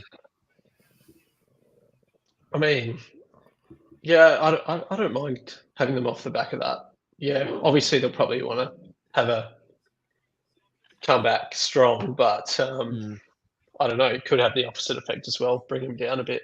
So we'll see. Might affect a bit of their belief. We'll see. Coleman is a massive out, I feel. Like, think of the grand final he played last year. It's one of the best on ground. Think of the fantasy teams. Yep.